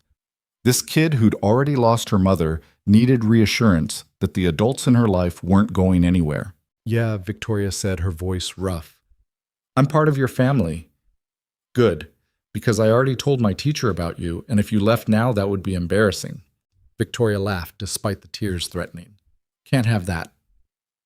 They worked on the project together, Emma narrating her family's special qualities while Victoria helped with spelling and provided moral support. When they finished, Emma held up the poster proudly. Dad is special because he makes good pancakes and listens when I have bad days. I'm special because I'm good at science and making friends. And Victoria is special because she came back even though she was scared. And that's what brave people do. Victoria stared at the words.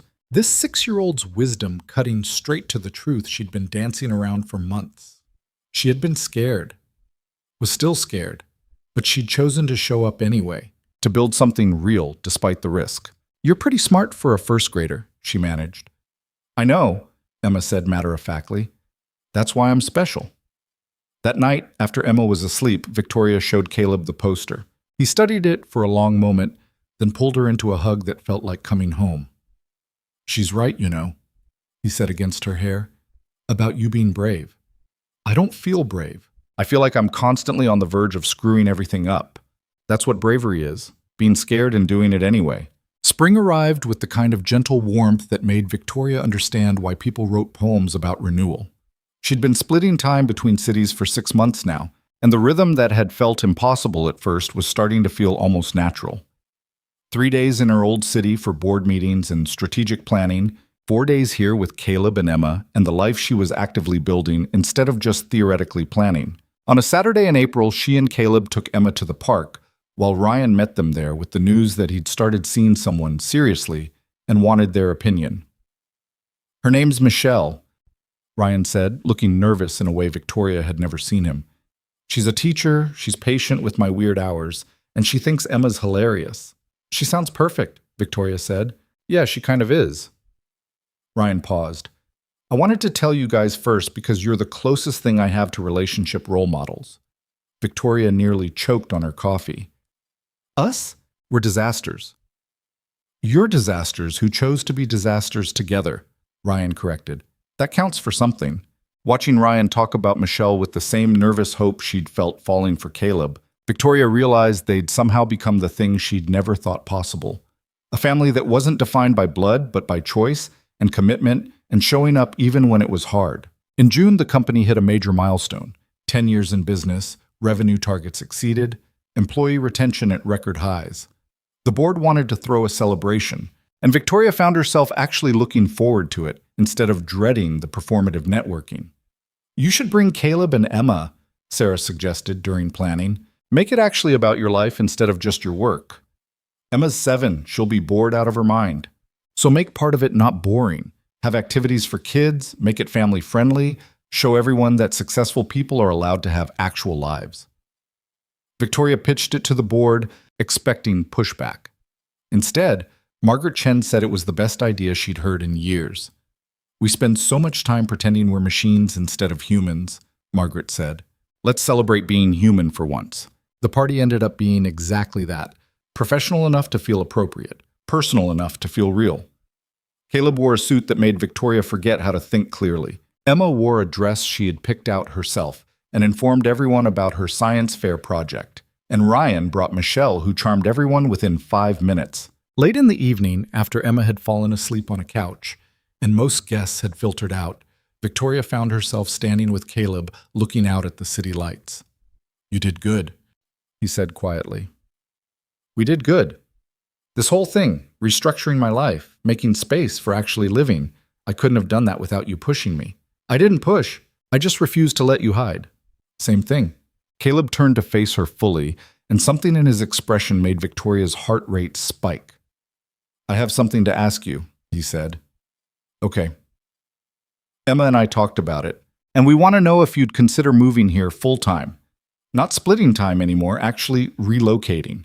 Making this your home instead of just the place you visit. Victoria felt her breath catch. That's a big ask. I know. And I know you've already given up a lot. Changed your entire life structure to make this work. But we want you here. Not just sometimes. All the time. What about my apartment in the other city? My life there? Sell it. Keep it as an occasional crash pad.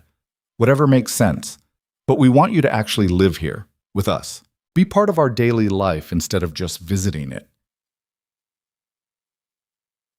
Victoria thought about her apartment 300 miles away, the one she'd lived in for 8 years and barely noticed because she was never there. Thought about the office where she'd spent countless hours building something impressive but hollow. Thought about the life she'd had versus the life she was building now. Yeah, she said. Okay, let's do it. Caleb's smile could have lit the entire city. He kissed her there on the balcony overlooking downtown, and Victoria felt something settle into place that she hadn't even realized was still unsettled. The actual move took 2 months to coordinate. She sold her old apartment, relocated her official residence, set up remote work protocols with Marcus that actually functioned. The board was supportive, relieved even, that she'd found a way to maintain strategic oversight while actually having a life. On moving day in August, Ryan and Caleb helped carry the last boxes into the apartment that was no longer temporary, but permanent. Emma had decorated Victoria's new bedroom with drawings and a sign that said, "Welcome home," with the same backwards E that made Victoria's chest tight. "You're really staying?" Emma asked for approximately the 20th time. "I'm really staying. Forever?" "Let's start with a very long time and see how it goes." Emma seemed satisfied with that answer. She grabbed Victoria's hand and dragged her toward the living room to show her the exact spot where they should put the bookshelf. That night, after everything was mostly unpacked and Emma was asleep and Ryan had left, Victoria and Caleb sat on the couch in her new apartment surrounded by boxes and possibilities. "How does it feel?" Caleb asked. "Scary. Like I just made a decision I can't take back." "Do you want to take it back?" "No. But old habits die hard, and my habit is protecting myself from risk by maintaining escape routes. And now? Now I'm here. Fully.